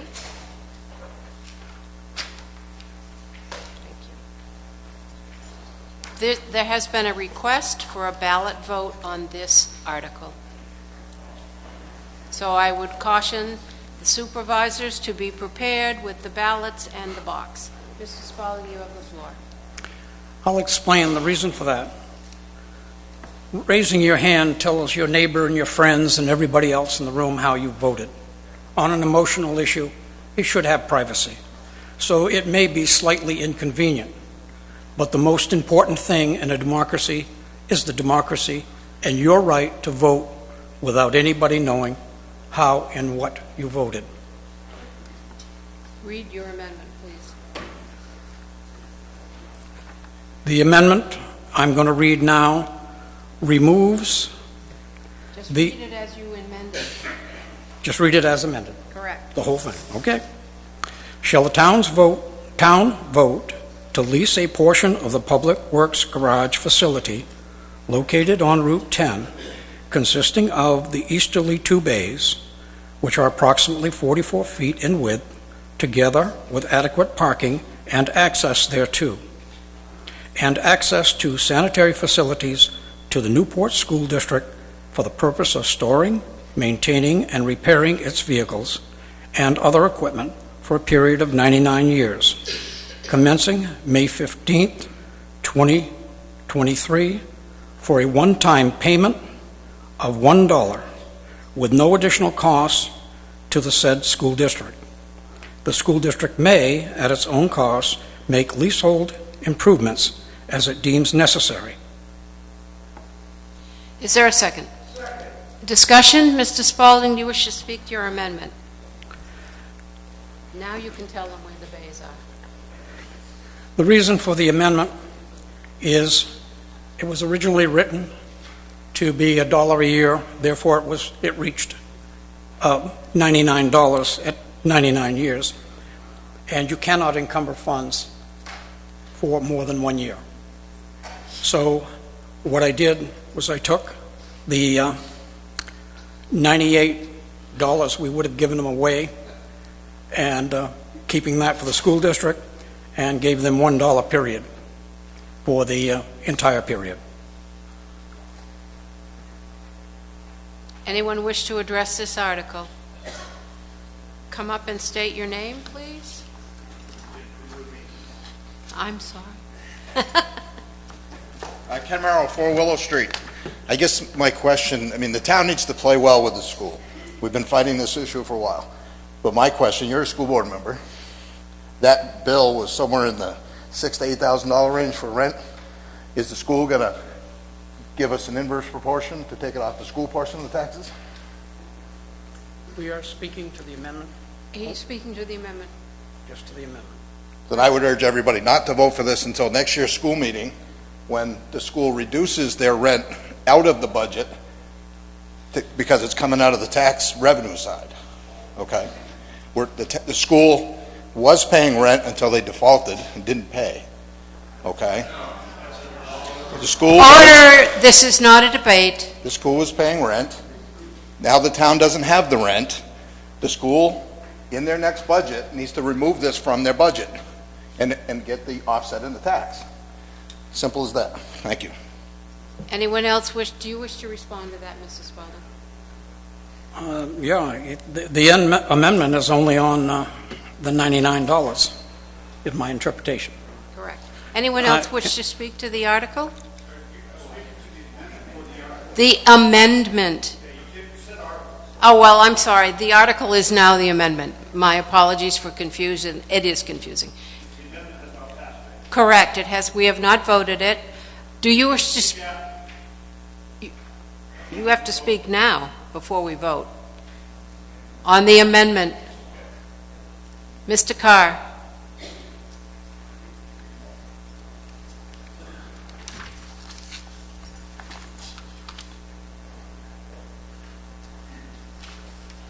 I just think something really shady happened here, and I think that's what a lot of people believe that's going on around here, that all of a sudden this happened. They jacked the rent up on the school in the middle of the season for what I consider to be no particular reason. That's an injustice to not only the school people, it's you and I. We're not going to get a damn dime difference. It's just going to show up on whose budget it is. I don't care how you look at it. It's a crazy thing. It's just a goddamn, there might be something else behind it. Maybe they decided we have a better use for that garage now because we don't want to put these costs on here. But I want to remind you, and I left my glasses back there, in 1978, there's a town manager's report, oh boy, that was written by Jim. Oh, did you read that? I'm going to. Can I do it? It doesn't speak to the... You may speak as you choose, Mr. Carr. Okay. I guess Bert says enough. I'm going to say it. This is by James Hannigan back in 1978, 79, I should say. March 13, 79 town meeting. The town manager wrote, "The plans for the public garage have been improved by combining with the school and should be supported by everything. Savings will help pay for the cost." It was determined then, thank you, that was the best feasible solution for us. to share the cost of that thing, and everybody should get the usage. Now all of a sudden they get tossed out, and they're going to use a different term, but something went wrong here, and it should not change the school. We shouldn't uproot their system in the middle of the season like this. I understand what you're talking about budget-wise to wait, but it's the wrong time. Sir.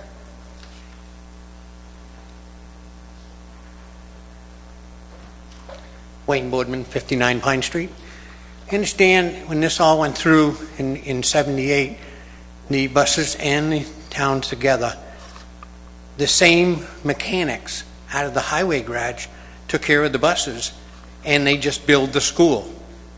Now the highway doesn't have anything to do with working on the buses. They have their separate mechanic, and they can't use that building. So if this doesn't pass, so we can turn around and have those two bays, that means the school is going to have to raise more money to buy property or buy a building someplace to put these buses in to be able to work on. The bays that are there now, that my buddy Eddie works in there, there's a dirt floor, nothing, he lays it on a piece of cardboard, changes the oil, changes filters, everything. The money that's set up for it will help put a cement pad in there and be able to work on the place.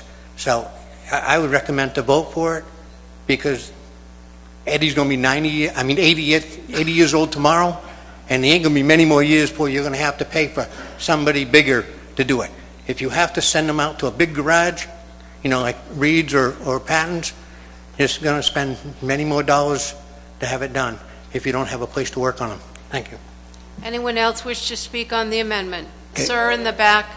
Can I do a point of order, Virginia? One, I recognize the gentleman in the back. I will get your point of order and yours. Okay, Mr. Scott. It seems that the speaking to the article. Mr. Scott's first. Come. What's your point of order?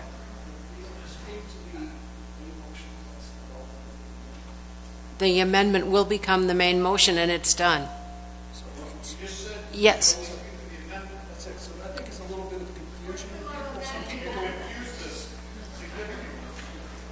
I think, Madam Moderator, Robert Scott, Summit Road, I think that people are a little confused because now they think that they're going to wait to speak to this after we vote, but this is the time to speak if you're going to speak on this. Is correct, Virginia? This is correct, because the amendment will become the main motion, and then you can speak to it again.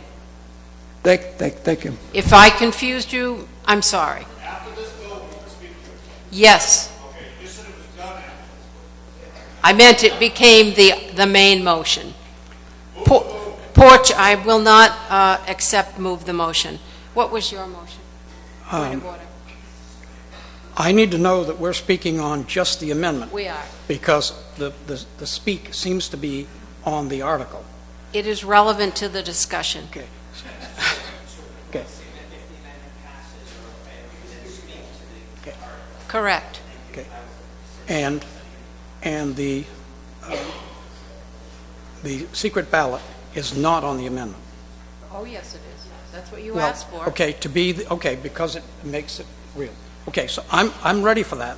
Okay, and you probably want it twice, on the amendment and on the main motion, which will be it again. Yes.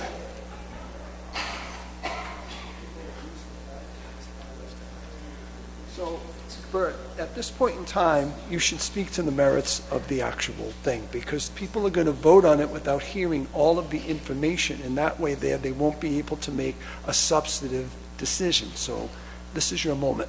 Okay, then I shall grasp it. Are you ready? Yes, Virginia, I am ready. I'm going to shuffle this back around here to get it in order.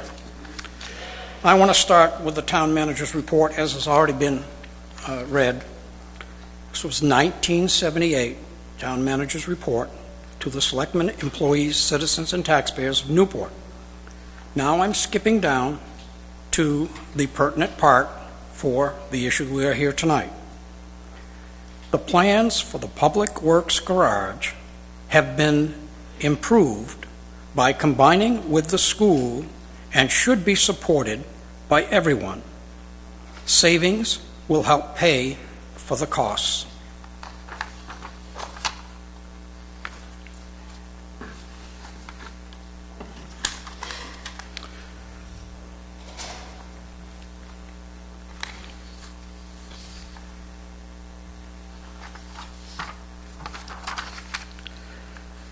It became Article 16 to see if the town will vote to approve and adopt the recommendations of the Budget Committee, raise and appropriate the various sums contained in the report and listed in the budget. Item A, to see if the town will vote to raise and appropriate the sum of $415,000 for the purpose of constructing a public works garage and to remodel the old highway sheds for use by the ambulance service, and to authorize payment by the following means. I'm not going to read the $255,000 bond. The results of the vote: voted Public Works Garage 293 for and 92 against. That being said, there was planted seeds of community working together. The garage itself, about 200 feet of it, goes now for the use of the highway garage. And it is exactly 200 feet, 120 on one set of bays, 80 on the other. And then 44 feet for what is now the bus part. But history is a good teacher. At the beginning, when this community spirit was amongst everybody, the mechanic did the work of both the town and the school in the town side. We paid the fees, the costs, the parts, the labor. The school paid. That ended at some point, and now the little things are done by us, the bigger things are done by S.G. Reed. Now I own a business and I make a profit. That's the whole reason you do it. Anything else would be wrong. So S.G. Reed, we're paying for a portion of his lights, his sewer, water, whatever he's got. His labor helps, his insurance. All of his business expenses are rolled into his hourly rate, which we pay. Significantly more than what we paid Eddie to do our work. So that is one significant change, and that was some years ago. Now, we talk about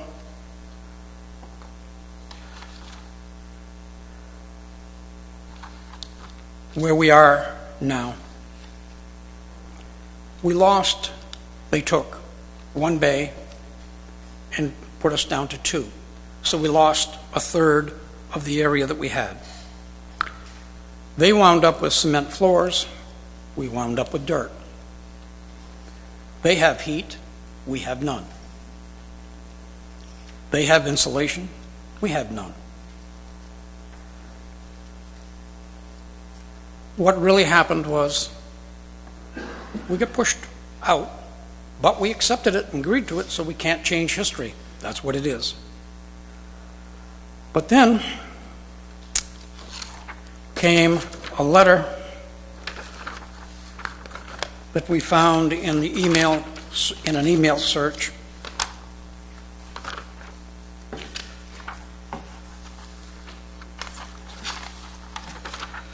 Dated December 9th, 2021, and it's from Todd Chartier to Superintendent Menahan. They're asking for the 2 bays. The point I want to get out of this letter is just one paragraph. Hard to read because it didn't print out good, but I'll do my best. The second issue that we are having is plumbing. Drainage issues within the building, bathrooms specifically. The urinal in the men's room indefinitely out of service, and we are having issues with the sink drains. It is going to be a major undertaking to address these issues, as the majority of the plumbing of these 2 reasons, no, can't read that last line. Okay, but you get it. The urinal doesn't drain, the sinks don't drain, and you got a long run underneath the cement floor that goes to a tank. The tank can't be buried underneath there because you'd never be able to get to it. So the tank is somewhere, and the sewage or whatever's getting to it. What do you do in your house? What do you do? Tim Beard, you there? Tim, can you come and see if you can unplug my urinal, my sinks, and my toilets, and all of that stuff? You don't use it as an excuse to shut the bathrooms down. You fix it. And if in fact the town is our landlord right now, with the locked door where the drivers could not get through out of their section into the other section to go to the bathroom, I rent. You rent to a tenant and the toilet doesn't work. You get the damn thing fixed. Or you pay the motel room, you pay the meals, you pay everything. They've done nothing but lock the door. Well, they really didn't lock the door, excuse me. There was a door there, closed, that didn't have a key there, but now it has a key. So, we have been paying about $6,000 a year for 18, 19 years as best we can find. So, in that 18, 19 year period, we were paying also for the bay that they took away. So, so they came up with an extrapolation of $10,000 XXX, and the XXX must be $999 in my book, with no abatement on the bay they took away, which would have been 1/3. So, that being said, what I'm trying to point out to you is the unfairness, the absence of community, the absence of thinking, and that right at this point should be pretty clear. It is no different than reaching into your right pocket and taking out $6,000 and sticking it in the other pocket. You have no more money. You have just shifted it to another entity. So we paid the $6,000. We talked about our problems with the bus garage and made a motion that we don't pay the rent, that we put it into leasehold improvements. A cement floor maybe, so that the mechanic could work on the buses, because you can't put a jack on a dirt, doesn't work.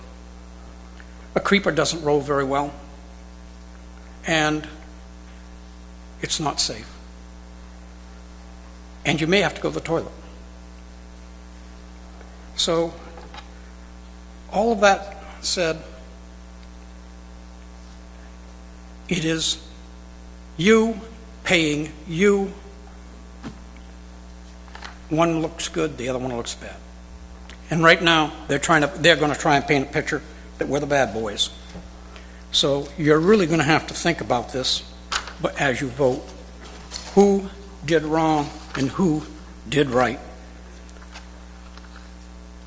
The locking of the bathrooms, pushing the buses out, the mechanical work not being done in-house, outside. It's a travesty. That's wrong. So what does this article do? This article gives us the 2 bays that we remain with, without cement floors, without insulation, without heat. And so we'll take the $6,000 that we would have paid them each year and put it into improvements to improve it for our help. Who are our help? Elderly? How do they get snow off a roof of a bus? They say, oh, all of the buses are parked outside. I rebutted them by Claremont buses were inside. Wayne Boardman, he was the mechanic over there, and they even had a system where when the bus came in, it would spray underneath to get the salt off of the buses, so that the buses had more longevity than us. What a wonderful idea. And they were parked inside. Wayne, can you give me the number of years, just a number? I did it for 13 years. Okay. That was 88 to 90. Okay. So, their bus is inside, but yet they'll come up and say, all the buses there inside. Well, some districts do have theirs outside. The snow has to be removed before they can leave. You're a CDL driver. You drive it down the road with snow on the top of that roof, you lose your CDL. It's that simple. Don't do it. Well, where do they park their dump trucks? They got the plows on them and etc. Inside the garage on their side.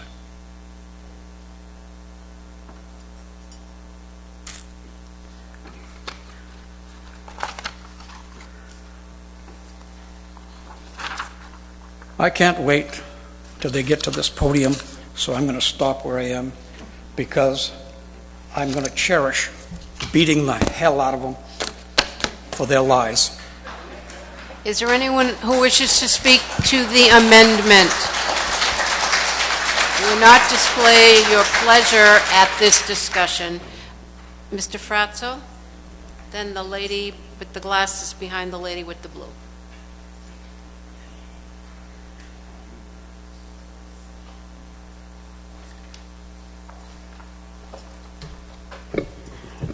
Seeing Bert wants to speak to the content of this, I'm going to as well.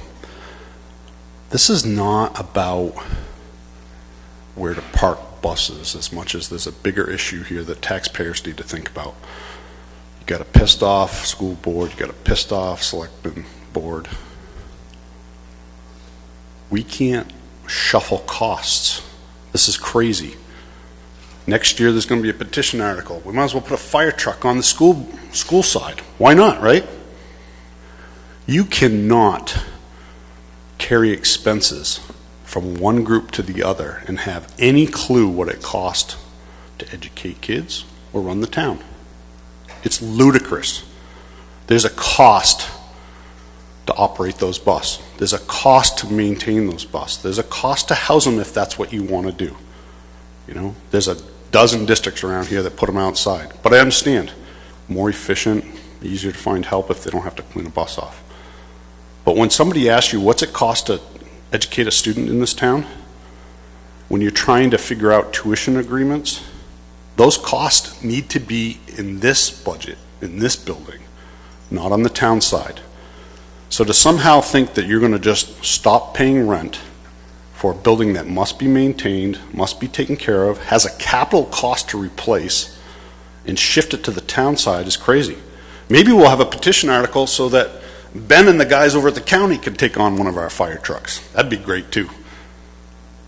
So the two boards got to figure out the bus thing, but this community needs to know damn well that if you start pushing costs from one group to the other, you'll never know what it costs to run anything around here. It's absolute insanity, and on top of that, quite frankly, I doubt it's legal. This could happen. You're basically superventing the way we do local government. So now we're going to have a petition article for every single thing in this community on where you want to put it. It's crazy.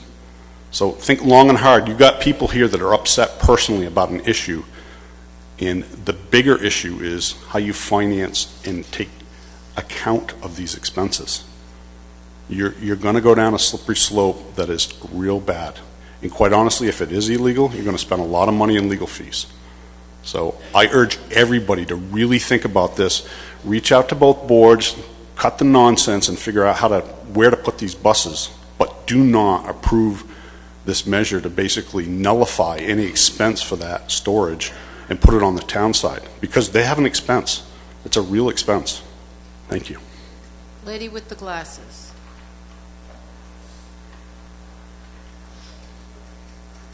State your name and residence. Nicole Morris, Newport. The gentleman in blue earlier had made a comment that the school board was not paying for the storage of the buses. Can anybody give an answer to that? I was under the impression that it has been.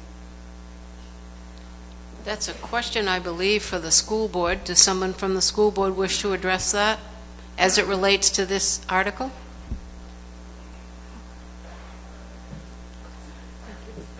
We have been paying the $6,000, which was really is $5,800. Back 16 to 19 years is all we could find. Thank you. Gentleman with the plaid hat.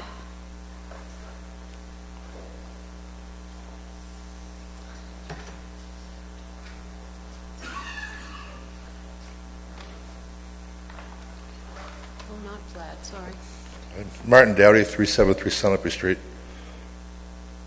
No concrete, no heat, no insulation. What cost is that driving?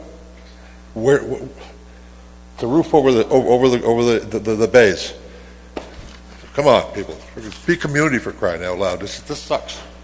Mr. Jeffrey from South Main Street.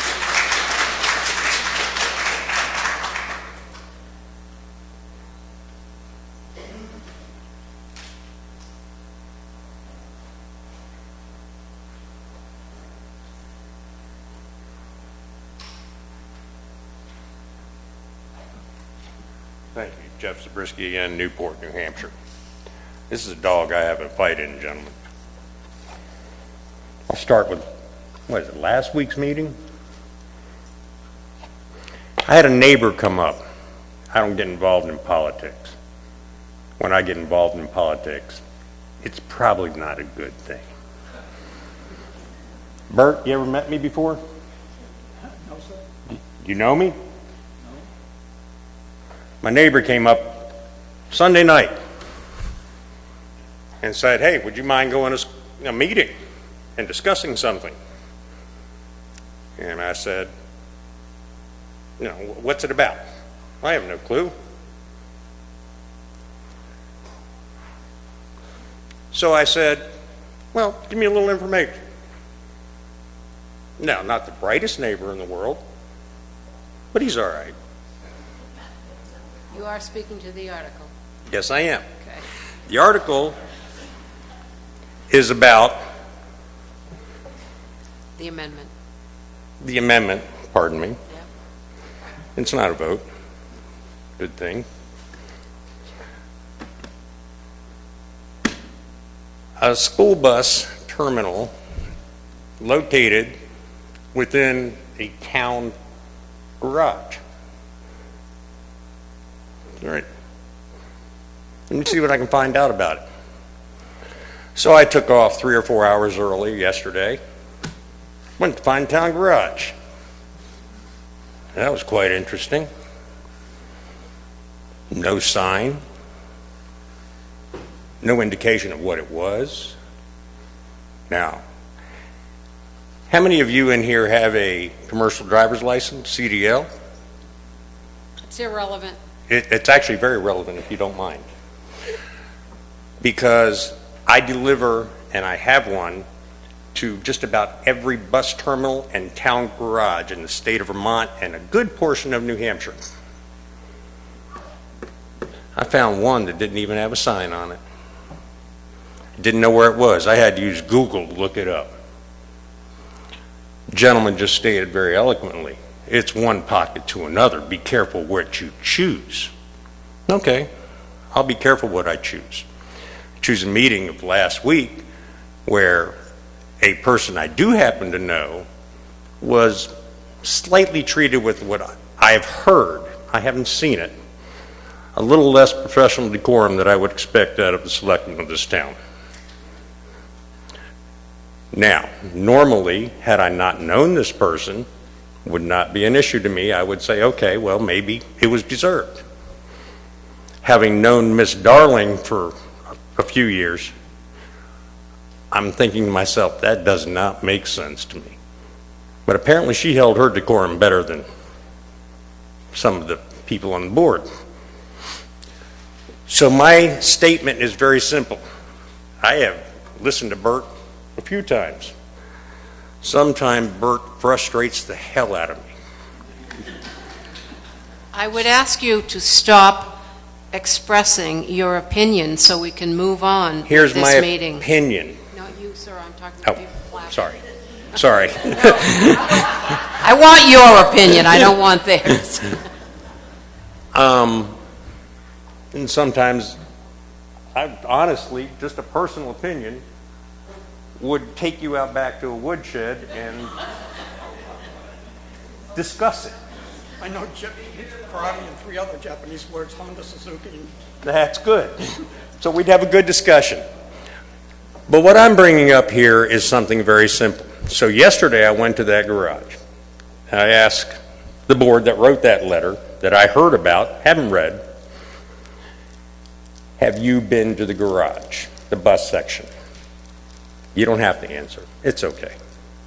It's a yes or no, but I'm going to assume as a Southerner that you have, because as a town manager and a select board, you would want the best for every one of your employees that works for this town.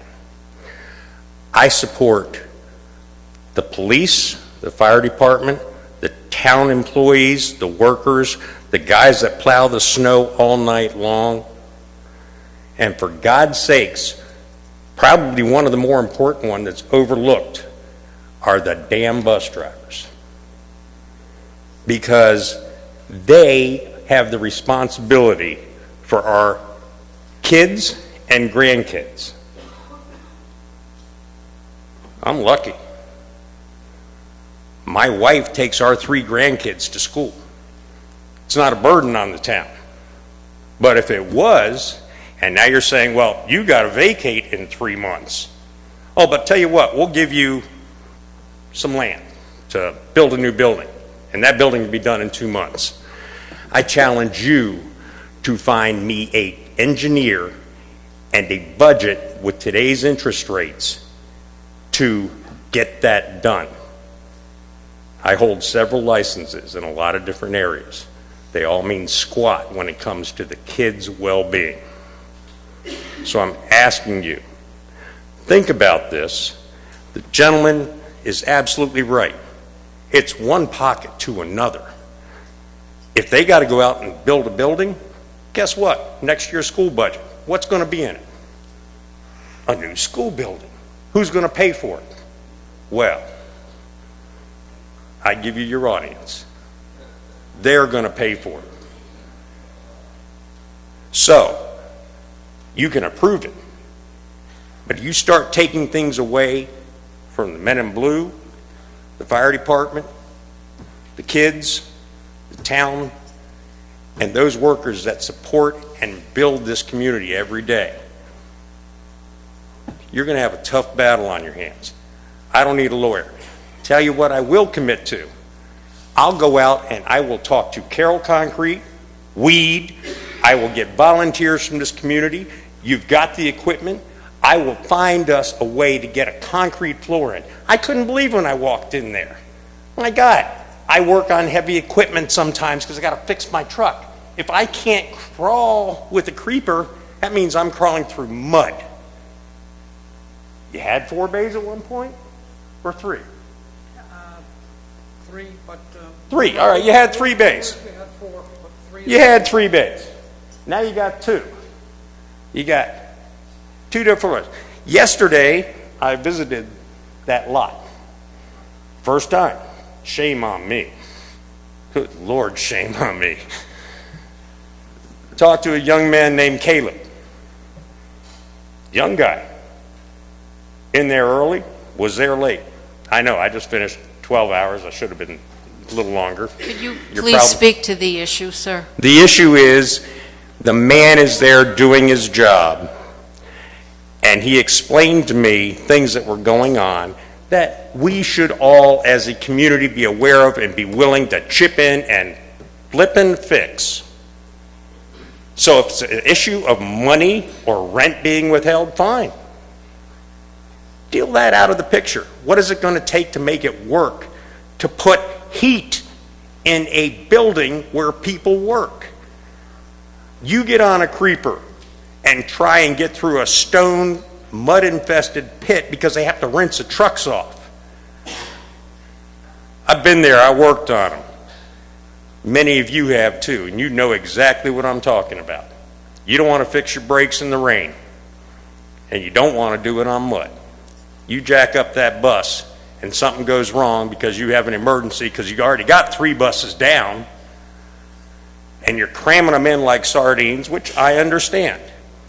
Unless the town or the school presents a budget that's going to put a scraper on, then you can't park them outside. Who's going to take the snow off the top? So, that's my point. I agree with everybody. But I disagree with taking one thing out of one pocket and putting it into the pockets of the taxpayers and saying, well, now you got to fix it. So, on that note, Mrs. Urban? thank you for your time.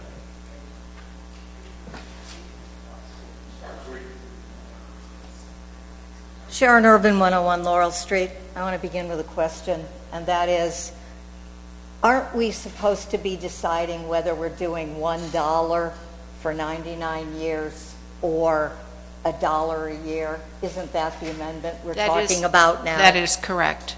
And after that amendment is voted and passed, will I have an opportunity to add a new amendment? Yes. Thank you. Yeah. Sorry, just Seth Wellner.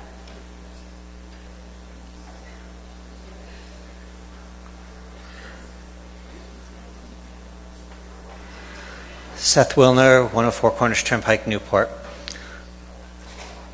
I tried to make sense of this when this all began and figure out what was actually going on. So what I heard was that the school board decided they weren't going to pay rent anymore. The town then decided they were going to evict them. I thought, that didn't make much sense to me. So the town effectively said, we're going to take this $6,000 roughly and remove that income. Okay, so the town then, by my opinion, voted to remove that income. Okay, so then the school was looking at what is the next solution, because our buses, we have no place to work on them. Okay? So then this came around and it's like, okay, if this is the way that we're not going to play together, here was the end around. You know, we're going to have this free lease or a $1 lease for in perpetuity. So I was for that, actually, and I still am for it. But really what I'm for is that the town and the school work together. Really, really, we need that to happen. We can't have a healthy town when we pit one against the other. And it is one pocket or the other.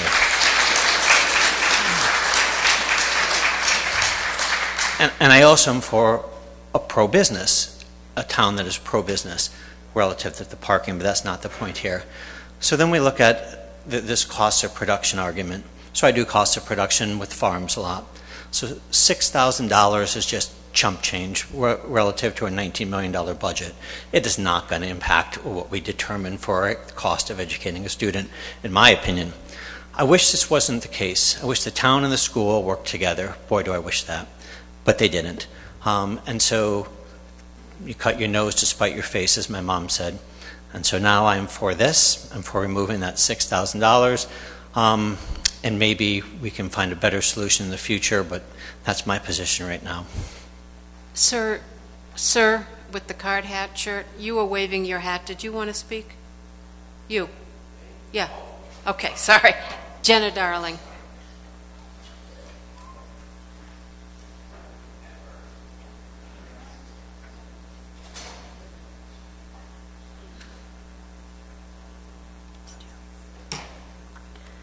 Good evening.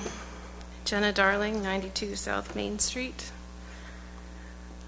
I really wish I wasn't here to speak on this. I wish it didn't have to come to this. No big surprise here when I say Bert and I don't agree on a lot. We've been through a lot. But we met in the middle here. And I will be the first to say that our two, in my opinion, and our two boards didn't do a good job communicating with each other. We could have done better. We should do better. And here we are.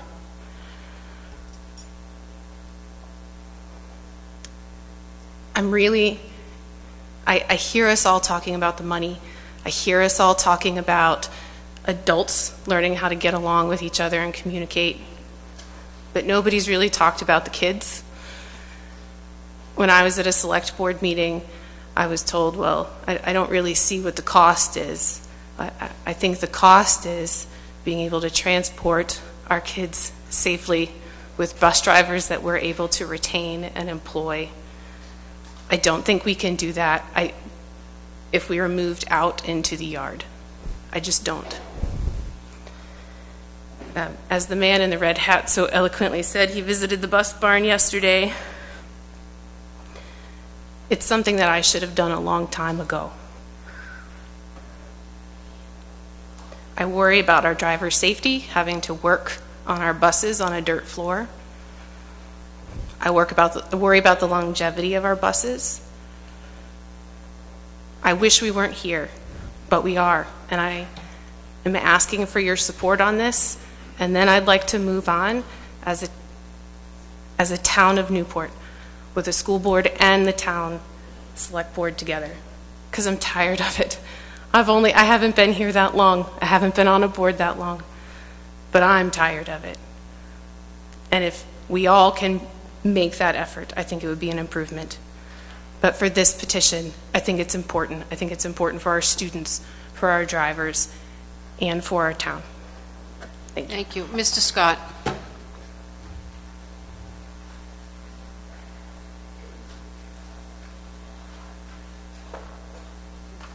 Robert Scott, Summit Road. Well, I guess there's three sides to every story. Yours, mine, and let's talk about what actually happened. So 2 years ago, when, as Bert mentioned, the memo from December 9th of 2021, every week I visit the school district in my capacity. I visit the office as treasurer and as clerk.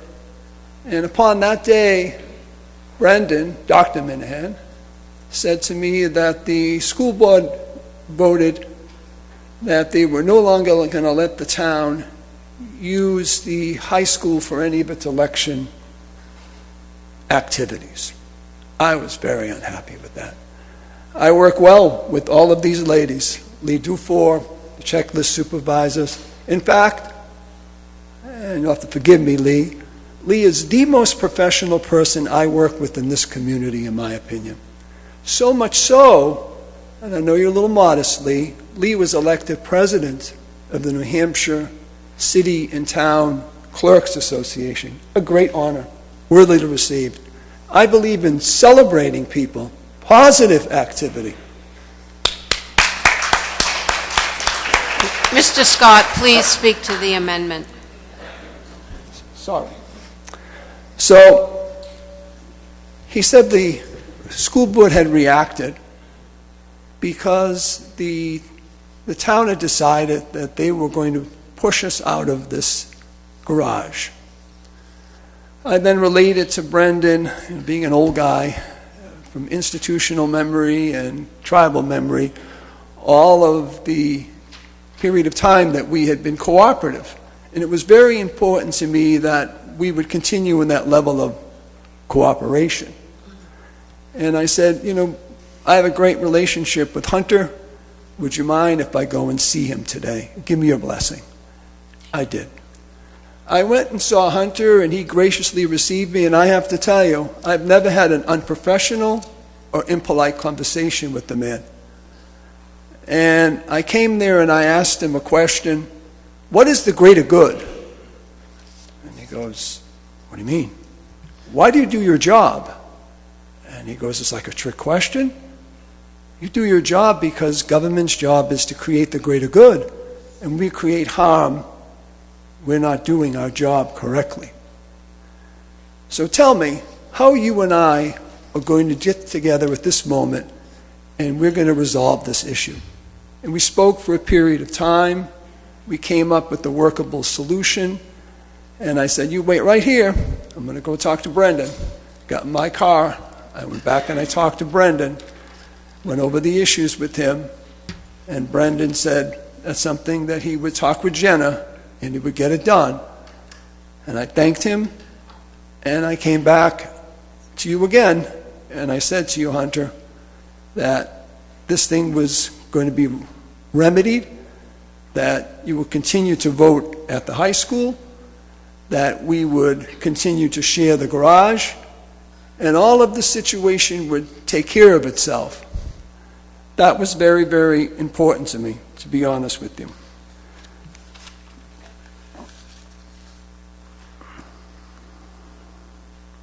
So for my part, the way I look at it this evening, and all of the manufactured circus you hear about the whole thing, this was all preventable with one phone call. One phone call, a couple of polite professional conversations. That's the world I live in every day. Instead, we have all of this. And we'll get into the legality, gentlemen, in 1 second. You're going to really like that. This could have been completely prevented. And why it wasn't prevented, I don't know, to be quite honest with you. And this may seem naive to you, but in the next breath, I was asked my opinion about this by the current board. And they had the opportunity to go back, like the board did 2 years ago, and say, you no longer would be able to use our facility. But you know what I told them? When they go low, we go high. Two wrongs don't make a right. And the innocent should never suffer for someone's poor decision. And that's the way I felt about it. And the only reason we're here tonight is the goodwill of this board who put their duty before their personal opinions. Something that I wish all of us could do here this evening. So for myself, what do you do? What do you do in a situation where there is an absence of trust? How do you deal with that? In my professional opinion, you have to codify and bifurcate, and that's what they've done. They went back and they're going to bifurcate some element, separate out some of this element of the agreement.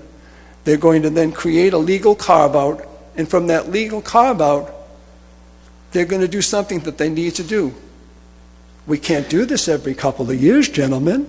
We're trying to run a stable operating environment. How do you run a separate environment that's stable when you have to deal with this every single other year?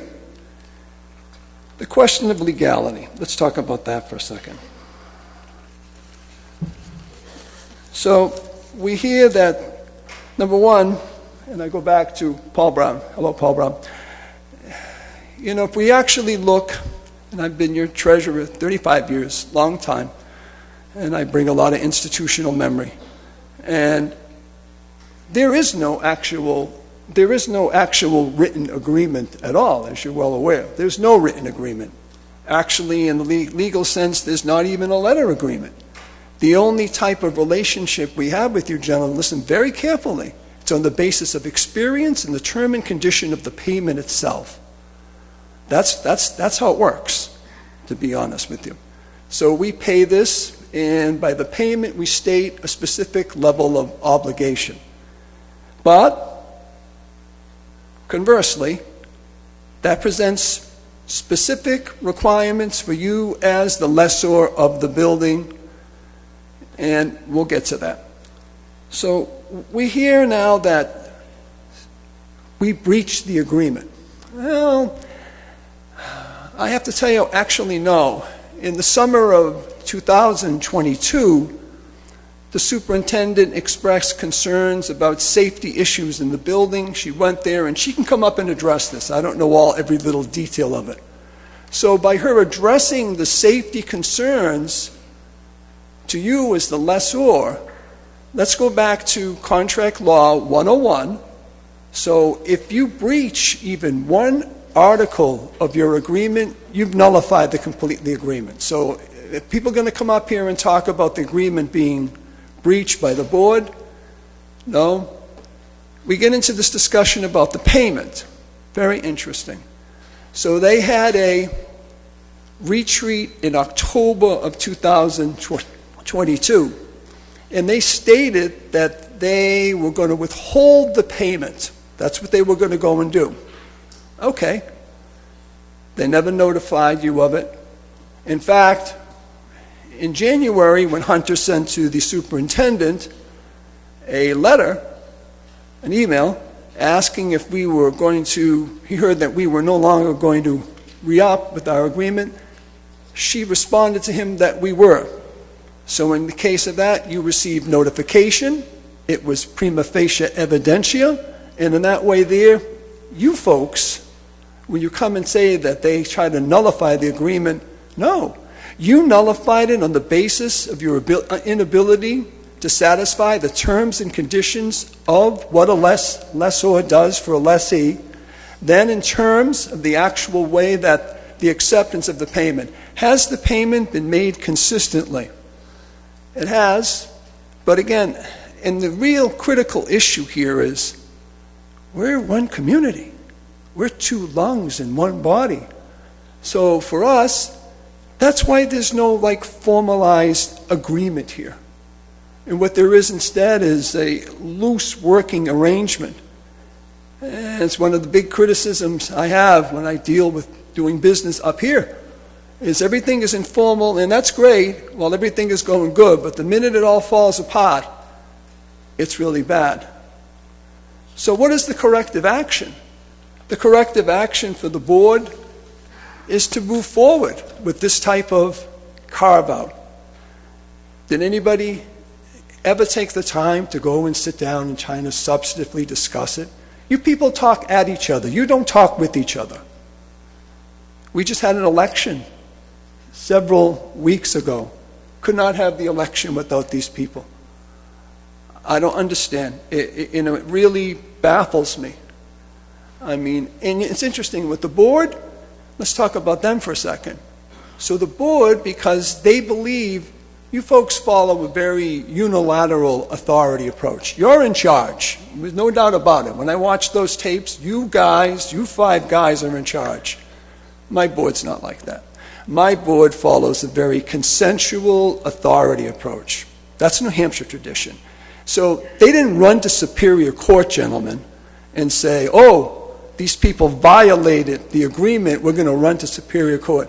Where did they go? Like Daniel Webster would have did. They went to the people, and they said to the people, give us your consent. Give us your consent so that we can protect our entity.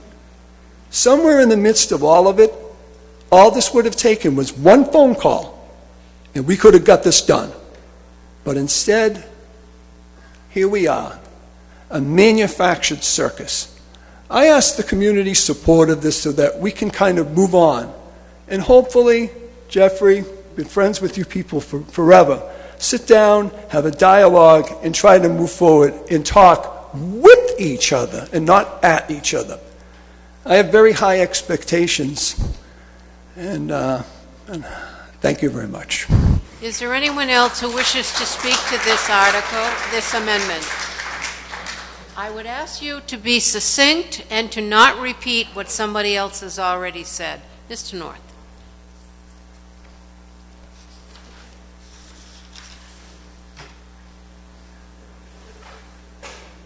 So,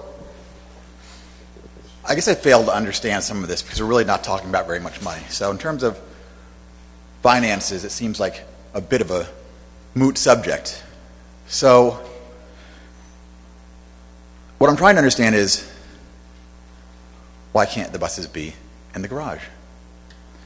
And if the buses aren't going to be in the garage, in a 44-foot garage, which probably fits the bus, what's going in their place?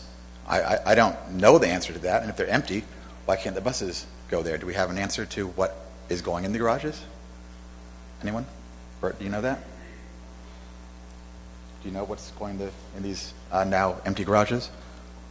Do I know what now? Yeah, what is going to take the place of the buses in the garages? I assume there's a use for them now. Can anyone answer that? Does anyone on the board wish to address it? If not, there is no answer for you, Mr. North. Okay. So I suspect that I know the answer to that, since nobody wants to answer it. I suspect that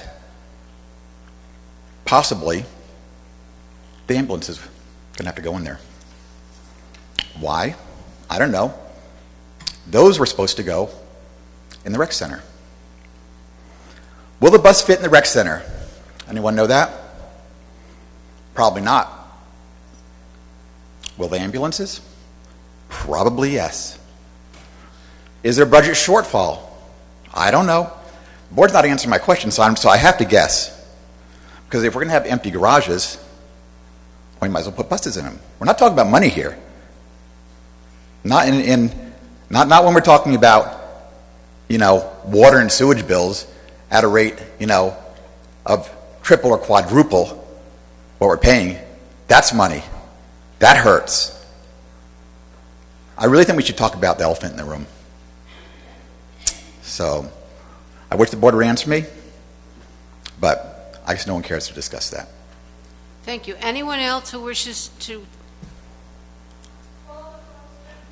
I will after this speaker.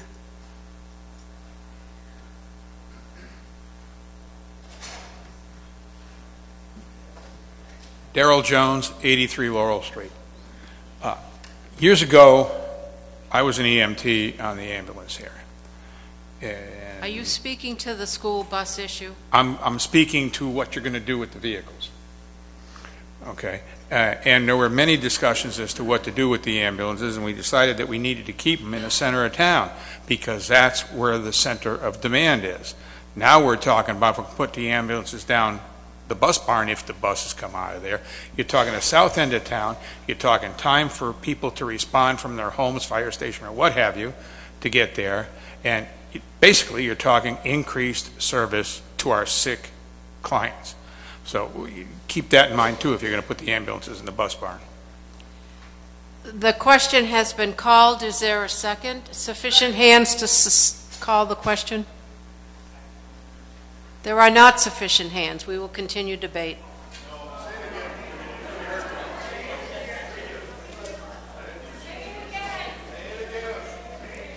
The question has been called. Virginia, can I speak to it, please? No, not at this time. The question has been called. Are there sufficient hands to move the question? Thank you. We will now vote on the amendment which you have. I hope the parliamentary situation is clear.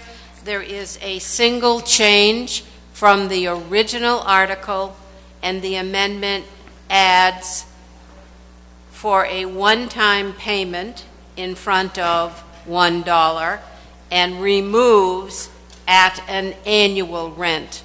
A secret ballot has been called. You will come with your card to the front, get a ballot, and vote, and we will wait for the count.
Has everyone voted?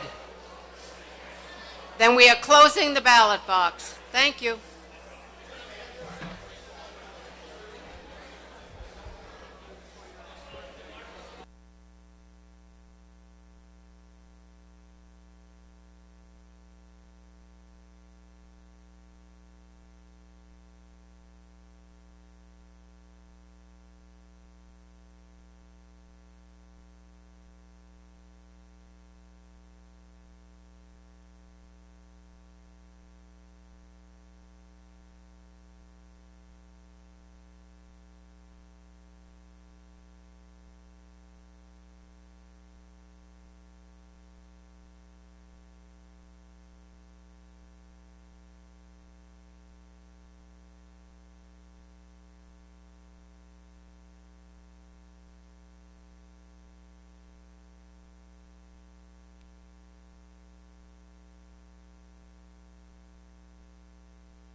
Please attend to the state of the vote. On the amended article, the yeas are 111. The noes are 18. The amendment passes.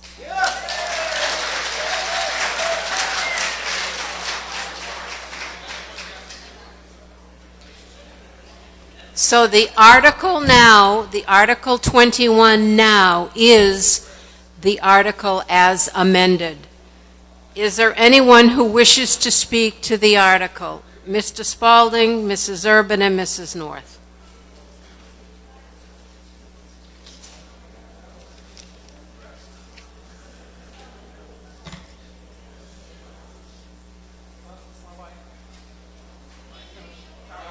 Oh, wait, we have to turn it on.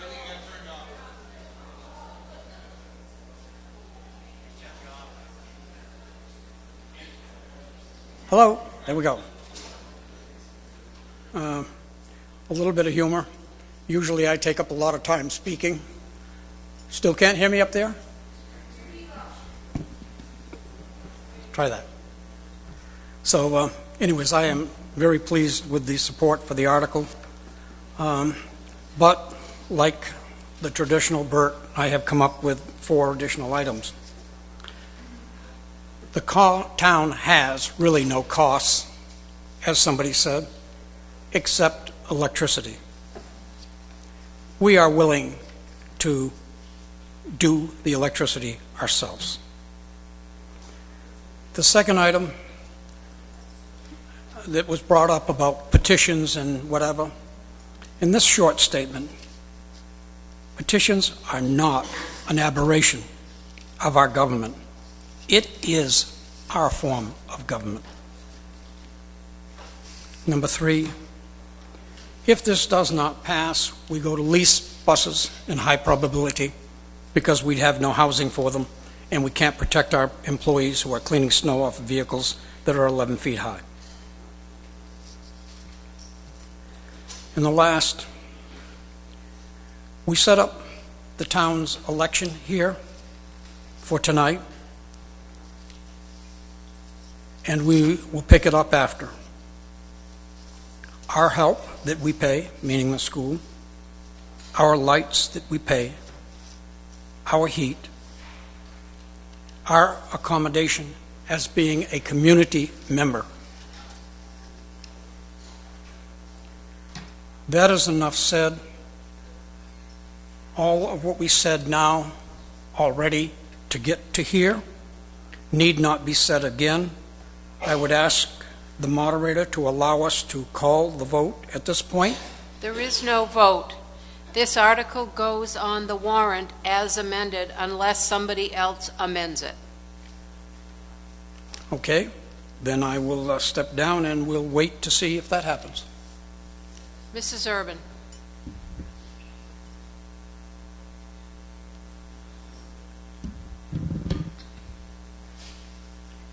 Sharon Urban, 101 Laurel Street.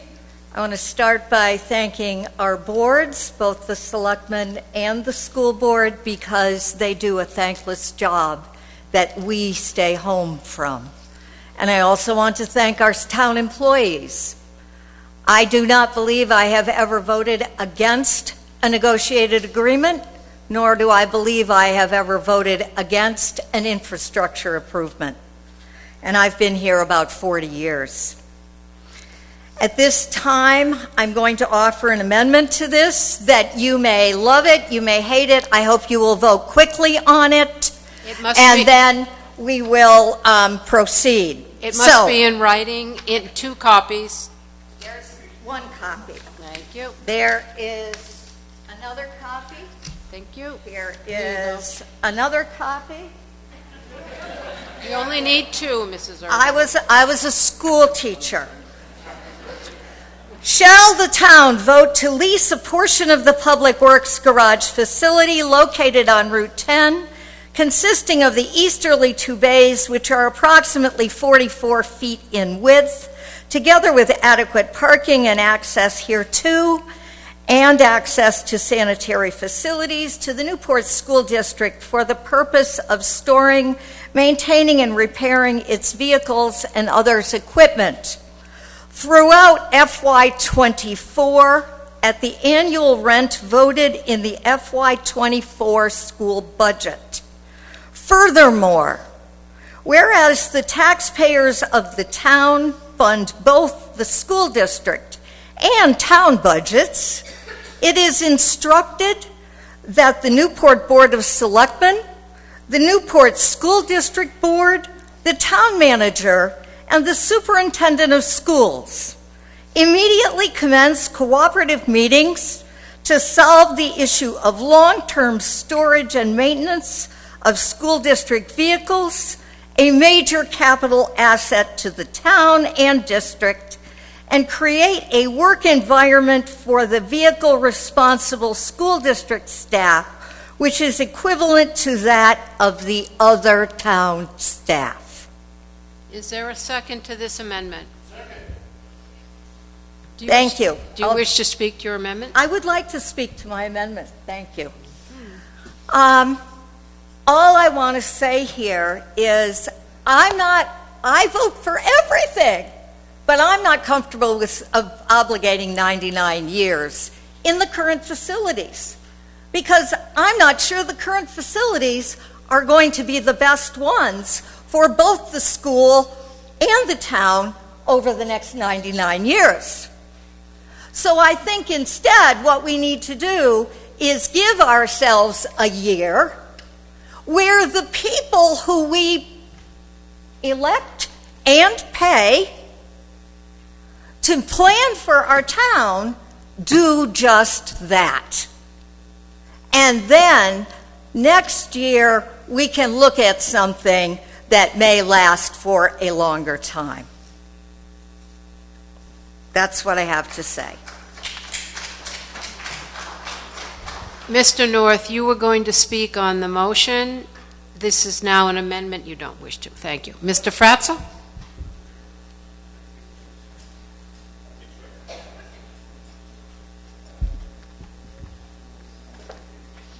Thank you, Sharon.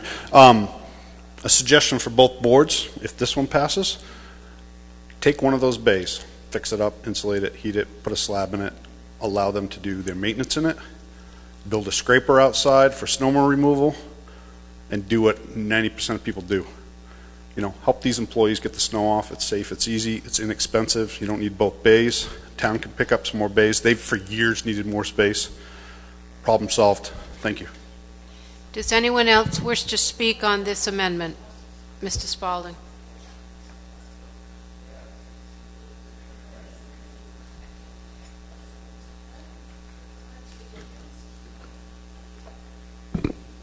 "99 years. There's a high probability that not one of us will be here then. I might make it. My wife takes good care of me. But now, let's put it in perspective. It's been 42 years that that building has been there, 1980 to now. And I'm not even counting 23, I'm counting 22. So we're leaning for 43 already. That's getting pretty close to halfway. And we're not thinking, there's nothing here saying replace the building. So I would ask us to defeat the amendment, go back to the original, and get this done so we can go home. Is there anyone else who wishes to speak to the amendment? Yes. Come to the front, state your name and address.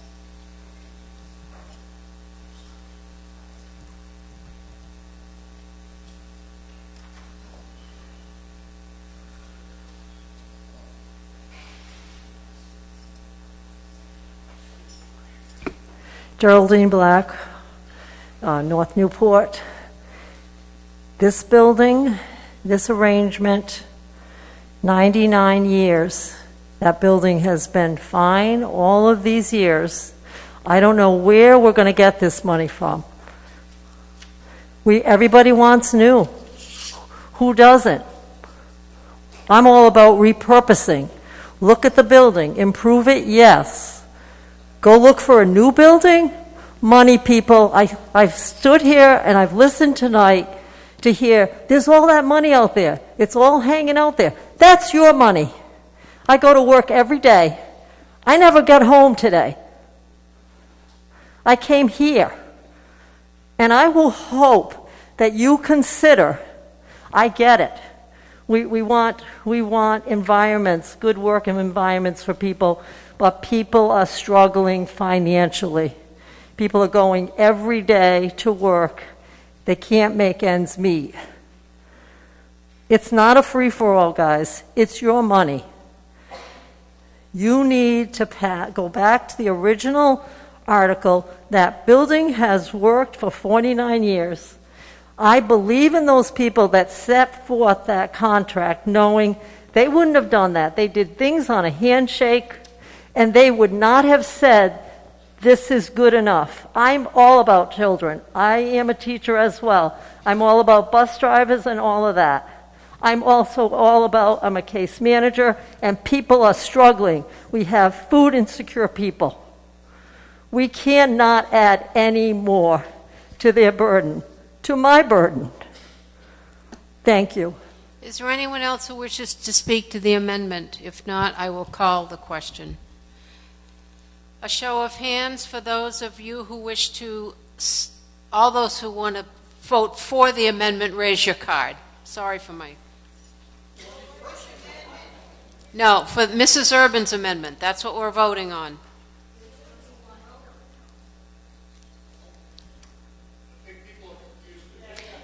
Mrs. Urban made an amendment to the now amended article. The now amended article says that the school district will pay $1, period. Mrs. Urban's article takes that dollar out, asks that the school district pay what it voted in its budget without mentioning a dollar amount, and further directs the boards to cooperate and work on future planning. That's the amendment you're voting on now. Sure. If you vote yes, Mrs. Urban's article, Mrs. Urban's amendment becomes the main article. If you vote no, the one we just passed stays. Is the parliamentary situation clear? Okay. Point of order? You're voting yes. No.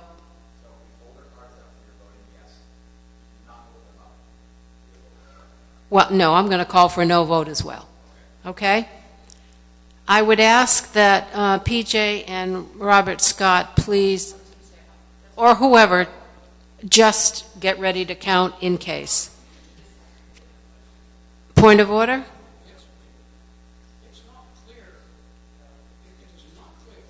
If we vote now on this amendment, it becomes the article. Correct. Replacing the article that we voted near unanimous. Correct. So, in this situation, a no vote puts us back to what we have already consented to. Correct. It's clear. You got it. That means the cards stay in play. No, I'm going to call for a yes vote and a no vote. We don't vote in absentia. You either vote yes or you vote no. Parliamentary inquiry? Just a second. Go ahead.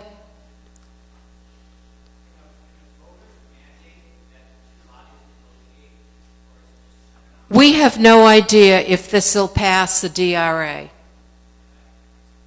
Mrs. North?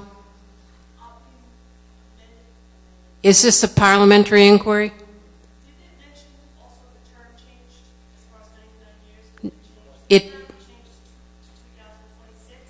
No. No.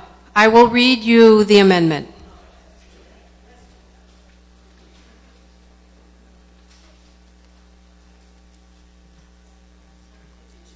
No, it didn't. It did change, but it's not mentioned in here. Shall the town vote to lease a portion of the Public Works garage facility located on Route 10, consisting of the 2 easterly bays, which are approximately 44 feet in length, together with adequate parking and access thereto, and access to sanitary facilities in the Newport School District for the purpose of storing, maintaining, and repairing its vehicles and other equipment, and this is where the year changed, throughout fiscal year 24, at the annual rate voted in the fiscal year 24 school district budget. Furthermore, whereas the taxpayers of the town fund both the school district and town budgets, it is instructed that the Newport Board of Selectmen, Newport School District Board, Town Manager, and Superintendent of Schools immediately commence cooperative meetings to solve the issue of long-term storage and maintenance of school district vehicles, a major capital asset to the town and the district, and create a work environment for the vehicle responsible school district staff, which is equivalent to that of the other town staff. That's what you are now voting on. One moment. Yes, point of order? Yes. I don't think it's clear to the voters here. And so I can't help that. tell them succinct. You asked us to be succinct. If we vote, raise our card on this, we make that the new article. Correct. So if we keep our things in our pocket. Oh, my God. Okay, you want us to vote, you're going to ask us yes or no. Correct. I'm going to ask you yes, raise your card. I'm going to ask you no, raise your card. Yes, one moment. Okay? Almost. Point of order. Yes, because I want it clear. So you're going to ask right straight out first. All those in favor vote yes. And then you're going to ask all those opposed. Correct. In that order. Correct. Thank you. All votes are taken in the affirmative first and the negative second. Point of order.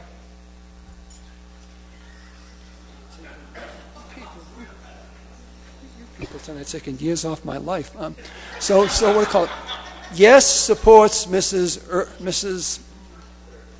Urban's motion. No supports the board. Yes is for Mrs. Urban. No is for the board. So you know what to do. No. She said that. No, I did Bert, not. Stop. I will explain it for the last time. If you support Mrs. Urban's amendment, you will vote yes. If you do not support Mrs. Urban's amendment, you will vote no. If the article passes, the amendment becomes if the amendment passes, the amendment becomes the article. If the amendment fails, the amended article we just voted on becomes the article. All those in favor of Mrs. Urban's amendment, raise your cards. Keep them up so that the counters can count.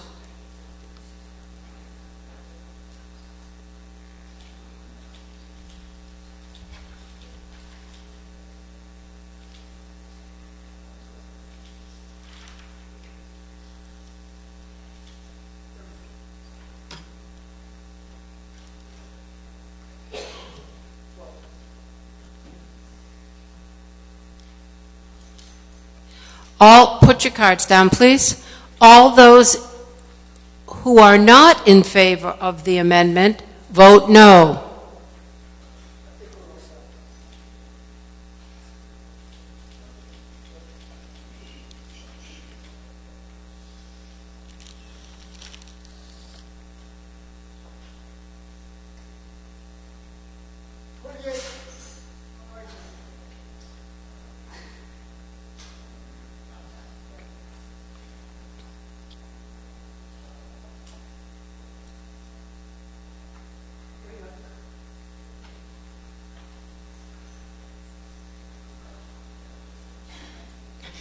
46 having voted in the affirmative and 87 in the negative, the amendment fails.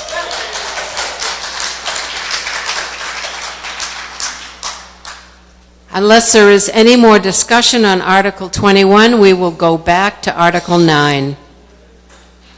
Article 9. What? There is no reconsideration. I said that at the beginning of the meeting. There is no reconsideration. I did at the beginning of the meeting. Trust me. No, it does not under this form of meeting. Mr. Spaulding is questioning the rule of the moderator, which is that we do not reconsider at the deliberative session once the article has passed. That is the rule of the moderator and also statutorily. We will not reconsider any article after we have moved on to the next one, and we have moved on to Article 9.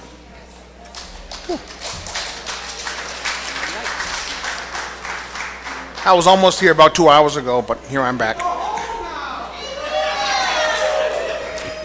Oh, we got more business, Bert.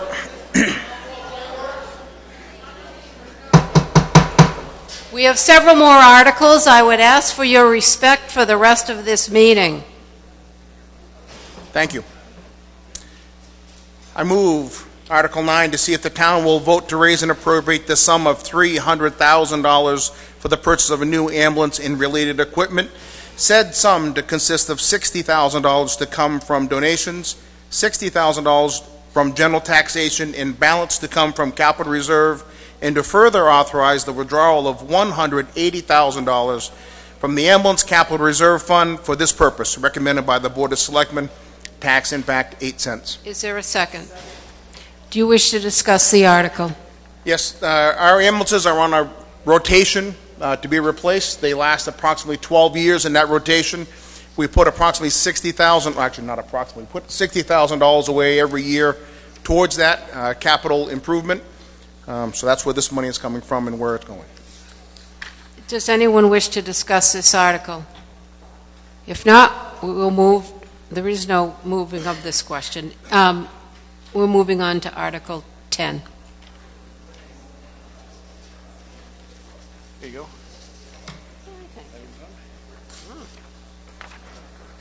Article 10, to see if the town will vote to raise and appropriate the sum of $16,871 for the replacement of an HVAC unit at the Circuit Court building. Said sum to consist of $10,000 from general taxation and $6,871 from capital reserve, and to further authorize the withdrawal of $6,871 from the District Court Capital Reserve Fund for this purpose. Recommended by the Board of Selectmen. Tax impact 1 cent. Is there a second? Do you wish to speak to this article? Yes, briefly, the District Court or Circuit Court is the old Bank East building on Main Street. It's owned by the town and leased to the state of New Hampshire for use of a court. I can't recall how much we charge them for rent, but we make a profit on it. It goes into the capital reserve, goes to the general fund to help offset taxes, and then there's generally a warrant article to transfer so much each year into the capital reserve fund for the maintenance of the district court. This is basically a unit on the roof that needs to be replaced, and we're taking part of it out of that capital reserve fund and the other out of general tax or on this warrant article. Is there anyone else who wishes to speak on this article? If not, we are moving on to Article 11.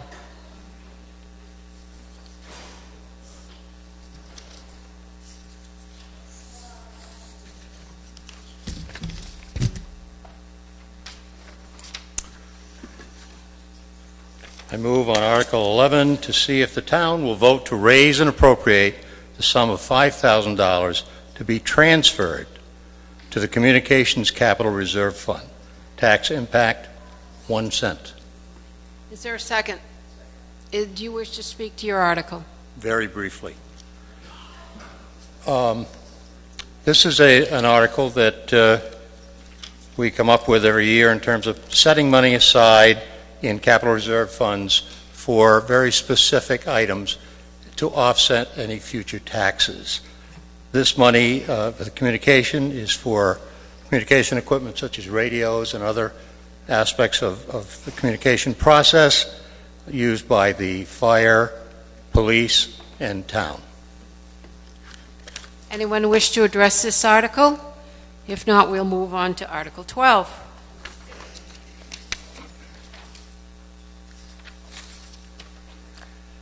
I move Article 12 to see if the town will vote to raise and appropriate the sum of $10,000 to be transferred to the Recreation Facilities Capital Reserve Fund. Tax impact, 1 cent. Is there a second? You guys asleep over there or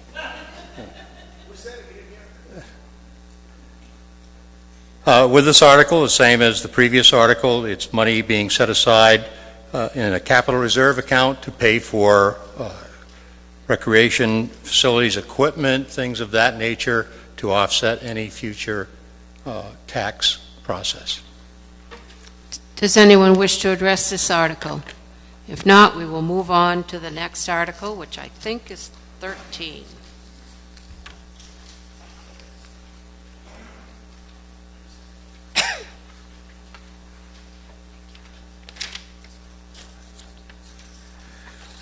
Move Article 13 to see if the town will vote to raise and appropriate the sum of $189,400 to be transferred to the Richards Free Library to complete the funding for the library's roofing project. Balance of the project, $26,000, will be paid for by the library. Tax impact, 25 cents, recommended by the Select Board. Do you wish to speak to your article?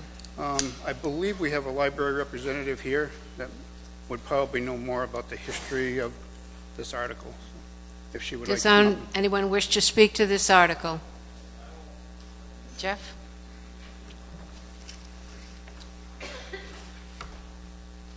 Jeff Kessler, Laurel Street. I encourage people to support this article. I've always felt for the town of Newport, aside from throwing some asphalt on your street, the library and the rec department are the main places where people interact with the town. And the library, the building itself is a gem, very important to the town, and even more important are the books and such that would be protected by the fixing these roof leaks. So please support this article. Is there anyone else who wishes to speak to this article? Gentleman in the back, please come to the front, state your name and address.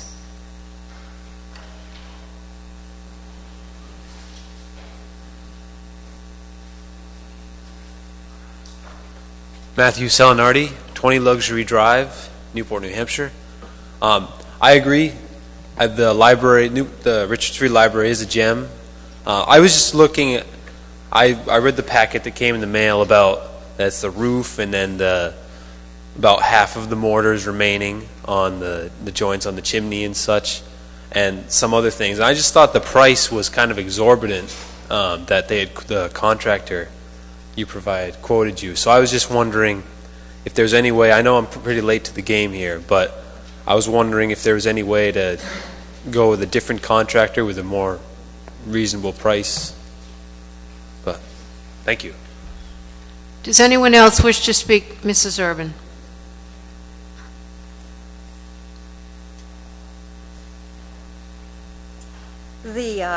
The letter that you refer to showed 4 of the 37 areas. And so that may be why it seemed exorbitant to you. We do have the bidder here who could just maybe give us 3 or 4 points of how it is that the roof has so many areas But the letter that was designed was only 4 of the 37 pictures. Is the bidder a resident? That's fine. I will recognize him. I will recognize him as a non-resident.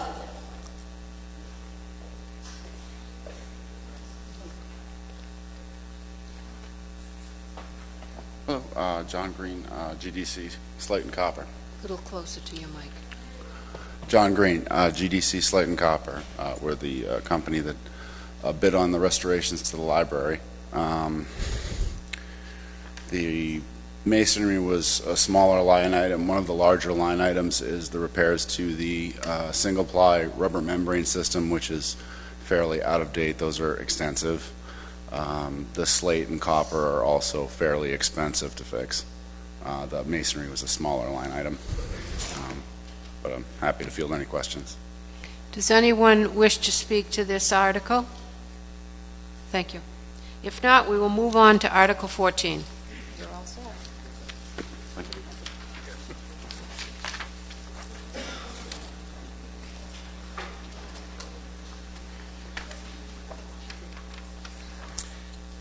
Move Article 14 to see if the town will adopt the following modification to the elderly exemption.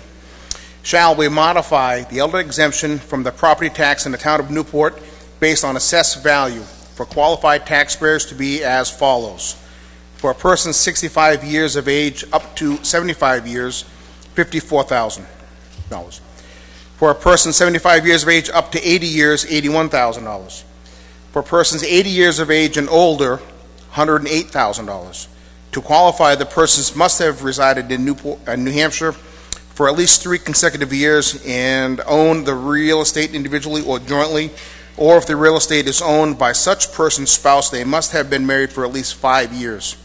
In addition, the taxpayer must have a net income of not more than $34,750, or if married, a combination of net income of not more than $44,100. And own net assets not in excess of $44,000, excluding the value of the person's residence, whether single or married. Additional requirements as set forth in New Hampshire RSA 72:39-A. These amounts will be effective April 1st, 2023. The intent of this modification is to increase the exemptions amounts from the current $30,000, 65 to 75, $45,000, 70 to 80, and $60,000 over age 80 to $54,000, $81,000, and $108,000 respectively, based upon the recipient's property reevaluations and the maximum net income limits for single persons from the current $27,900 to $34,750, and for married couples from the current $35,400 to $44,100. Thank you. Is there, so go ahead. You wish to speak to your article? Yes, if those numbers weren't confusing enough, obviously we're increasing the amount of the exemptions. Clearly stated there. But does anyone wish to address this article?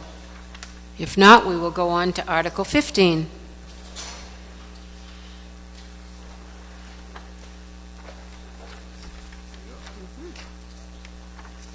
Article 15. To see if the town will modify the exemption for the disabled as set forth in RSA 72:37-B to the amount of $27,000 from the assessed valuation of the principal residence of a qualified disabled person.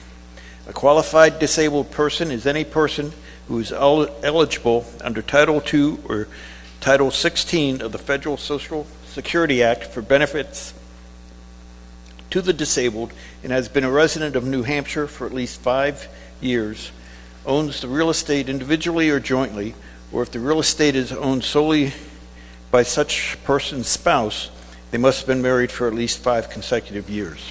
In addition, the taxpayer must have a net income of not more than $34,750, or if married, a combined net income of not more than $44,100, and own net assets not in excess of $44,000, excluding the value of the person's residence, whether single or married. Additional requirements are set forth in New Hampshire RSA 37-B. These amounts will be effective April 1st, 2023. Note, the intent of this modification is to increase the exemption amounts from the current $15,000 to $27,000 based upon the recent property reevaluation and the maximum net income limits for single persons from the current $26,000 to $34,750, and for married couples from the current $33,000 to $44,100. Does anyone wish to speak to this article? If not, we will go on to Article 16.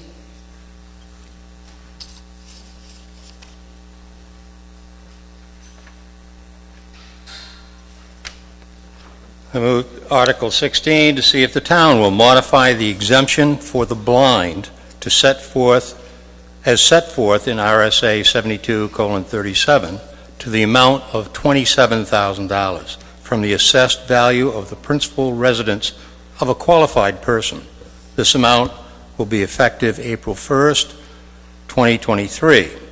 The intent of this modification is to increase the exemption amounts from the current $15,000 to $27,000 based on the recent property reevaluation.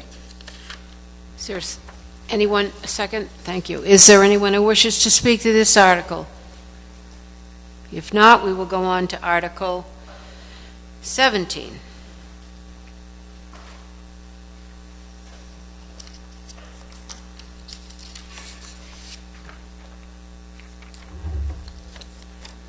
Move Article 17 to see if the town will vote to adopt it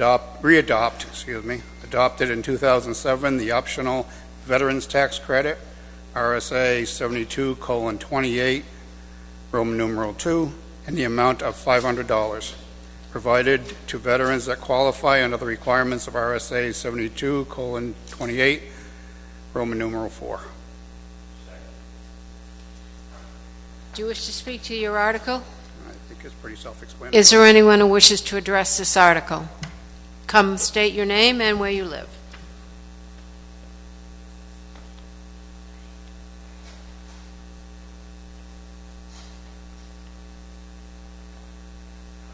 Andrew Booton, McDonough Road. I'm just curious why this article, this amount is not proportional like some of the other amounts we're talking about here for helping out elderly or disabled or whoever it might apply to. So, it says that it hasn't changed since 2007. I think taxes have changed since 2007, so I'm just curious, why is it that way? Thanks. Does anyone on the board wish to, Mr. Brown? So this one didn't change proportionally. The only reason this is on the warrant this year is the legislature made a change last year, and the law was signed by the governor in June, I believe, saying that we had to readopt it. They didn't say why we had to readopt it. They didn't say that it was wrong. They just made all towns readopt what they had. As for the amount, this veterans credit could go as high as $700, but the towns never proposed that. I can't say why. Does anyone else wish to address this article? If not, we will move on to Article 18.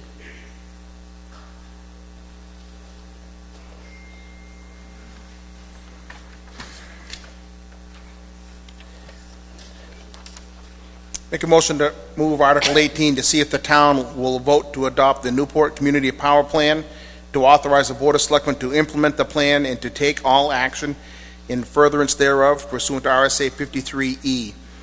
The Newport Community Power Plan is an opt-out program that offers more flexible electricity procurement. The plan will initially provide lower flexible electricity rates for residents, or it will not launch. Initial participation in the plan can be declined, after which enrollment becomes voluntary. Is there a second? Do you wish to speak to this article? Yes, obviously this is an opportunity. I wish more people were still here to hear this presentation about this plan. This is an opportunity for us to save some money. We've been spending plenty of your money already tonight. This is an opportunity for us to save a little bit. So I'd like to ask Hunter if he would come up and speak about this opportunity that we'd be doing.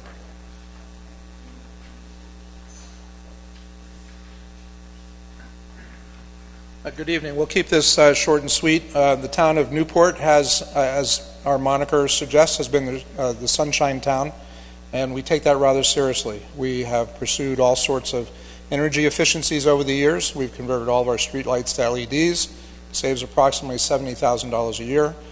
We've established and built 2 solar arrays which replace all the power that your municipal facilities use. Not the community as a whole, but the ones that all of our occupied buildings use. So we're sort of a net zero community. So this is the next step. We want to share this opportunity with the community. And this is a power aggregate program that provides us an opportunity to gather together and buy power on a greater scale because we'll be joining communities throughout the state. There are currently 30 communities enrolled in this program. There's another wave coming along with us. And the idea is to increase the number of people and our buying power so that we can buy power at a much lower price. Individual residences, once the program is launched, will have the opportunity, they will be sent an invitation, they will be automatically enrolled in the program, and at that moment you can opt out. But you'll know what your rate is going to be at that moment. You can do this as an individual now, but it takes, having done it, it takes many hours to shop around and look for the best price and negotiate deals with various individual power companies. This organization that we will become a member of will do this for you, and you can opt out at any time. So it's a wonderful opportunity, I think, to save a little bit of money here and there. The savings will change from year to year, but we've had good experience with it. For instance, our power purchase agreements with our solar arrays have locked us in to electricity at a 2-cent increase per year. So everybody in this room is paying a whole lot more this year for electricity than 2 cents, but we're locked in for the next 25 years. So it's really turned out to be a great opportunity for us to suppress the increase in power that we can't avoid, for instance, like our wastewater treatment plant. So I'd encourage you to give this some thought and vote in favor of it, and it could very well yield lower electrical costs for everybody in the community. Mr. Beard.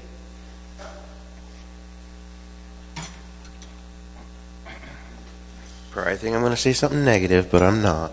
My question is, in the past, there was this New Hampshire Power or something, and you could sign up for it, and it saved you money, but then Eversource, in their lovely ways, just said, okay, that's fine, that's the supply, because their bill's broken in half, and that was the supply rate, so they just jacked up the delivery rate. Is there any risk, or and obviously if a bunch of towns have signed on, and I'm all for saving money on electricity because we're the second highest in the country, is there anything does this feel more legit maybe, or this is going to be sustainable? I would have to say I can only speculate on that. The phenomenon that you're referring to is very real. The power companies get their money from somewhere. So if everybody signs on to a discount rate, then they recalculate the rate. And so I would guess that over time, this will have to be reinvented, because you always got to stay ahead of the curve. So I don't know how long it's going to be before we get to that point that you're describing. There are 30 communities on now.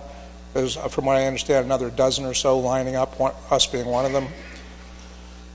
So I think that in time, your concern may bear fruit. But for the time being, for instance, the 30 that have signed on thus far are seeing I think it's a 24% rate improvement at the moment. So what the future will hold, I'm not certain. But you can always opt out. Once we're in the members of the program, you can always opt out. You want to respond to that? Yes. Go ahead. Two things. First, a few years ago, we signed up individually through a program that got us a reduced rate than whatever source was charging. And it was a case, we got a bill, your bill's going up this amount. 3 or 4 months ago, we looked at their website. Well, what they're offering new customers is less. We called, we negotiated a better price. What this program does, it's a community program. Everyone in the community that signs up through the town would get the same rate. It's cheaper than what,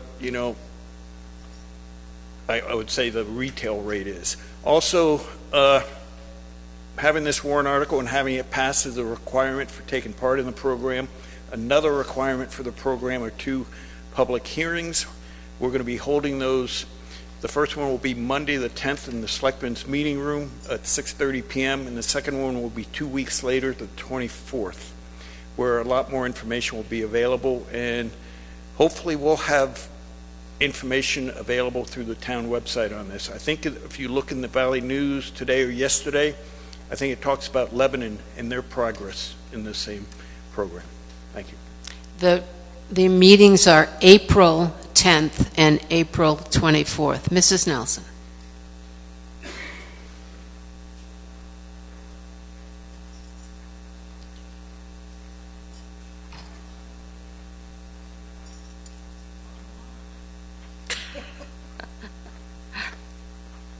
Rebecca Nelson, McDonough Road.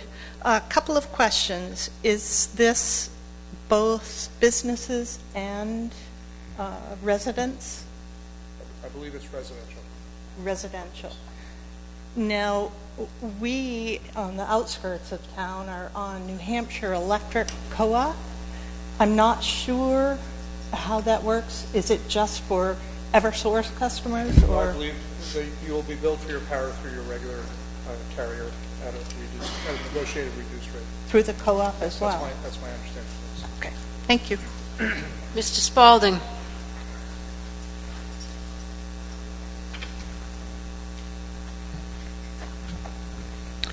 Can Ruger join this? I believe that question was just answered. So it was my question that I posed to the manager to inquire from this company, because we have several businesses, not just Ruger, several high power use businesses that could really benefit from this program. It is my hope that they can benefit from it, but we have yet to hear back from them on that exact answer. Follow up. Who administers this program locally?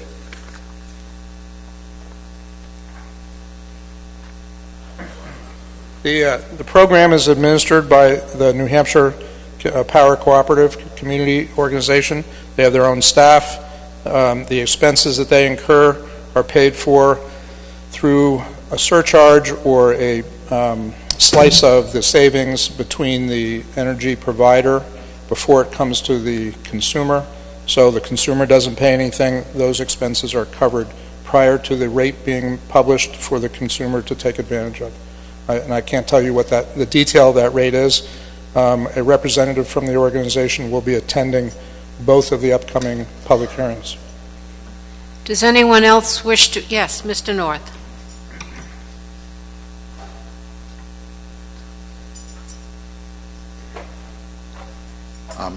So my question on this, I've also participated in these plans, and I think this is, certainly it's always worth saving money. But so my question here is just on the bottom sentence. It says initial participation in the plan can be declined, after which enrollment becomes voluntary. Does that mean that, sort of like when you sign up for something and then they say a month later, you can drop out? Are the residents automatically signed up and you must decline? And if you don't decline, you're auto-enrolled? Or I'm just not sure if there's enough clarification in the last sentence that I fully understand what it means. Yes. So my understanding is when the program is approved and we join the program, you will get an individual mailing or notice to each and every resident announcing that you are in the program. And at that moment, you can communicate with them and say, no, I don't want to be in the program, opt me out. And I understand thereafter, you can get back in. But I don't know the sequence of getting back in, and that will be clarified at the public meetings later this month. Is there anyone else who wishes to address this article? If not, we will move on to Article 19. Is the petitioner here? This is a petitioned article. Is there someone from the town? Mr. Brown. Mrs. Moderator, on behalf of the petitioners, Article 19, to see if the town will vote to raise and appropriate the sum of $6,370 for support of West Central Behavioral Health in fiscal year 2022, July 1, 2021 to June 30, 2022. West Central West Central provided 12,209, it's late, services to 199 Newport residents, including 89 children. By petition, tax impact, one penny, recommended by the Board of Selectmen. Do you wish to, thank you, do you wish to speak to the article? Does anyone wish to address this article? If not, we will go on to Article 20, also a petitioned article.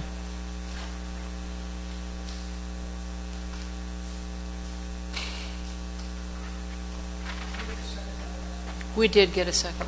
Thank you. Mrs. Moderator, on behalf of the petitioners, Article 20, to see if the town will vote to raise and appropriate the sum of $10,000 for the purpose of supporting the federal match requirements for the Sullivan County Transportation Program operated by Southwest Community Services. By petition, tax impact, 1 penny, recommended by the Board of Selectmen. Do you wish to speak to the article? I do not. Is there anyone who wishes to address this article? If not, we will go on to Article 22, since we have already done Article 21, to transact any other business which may come before this meeting. Is there a motion to adjourn? All those in favor? Opposed? Thank you. Thank you for hanging in there.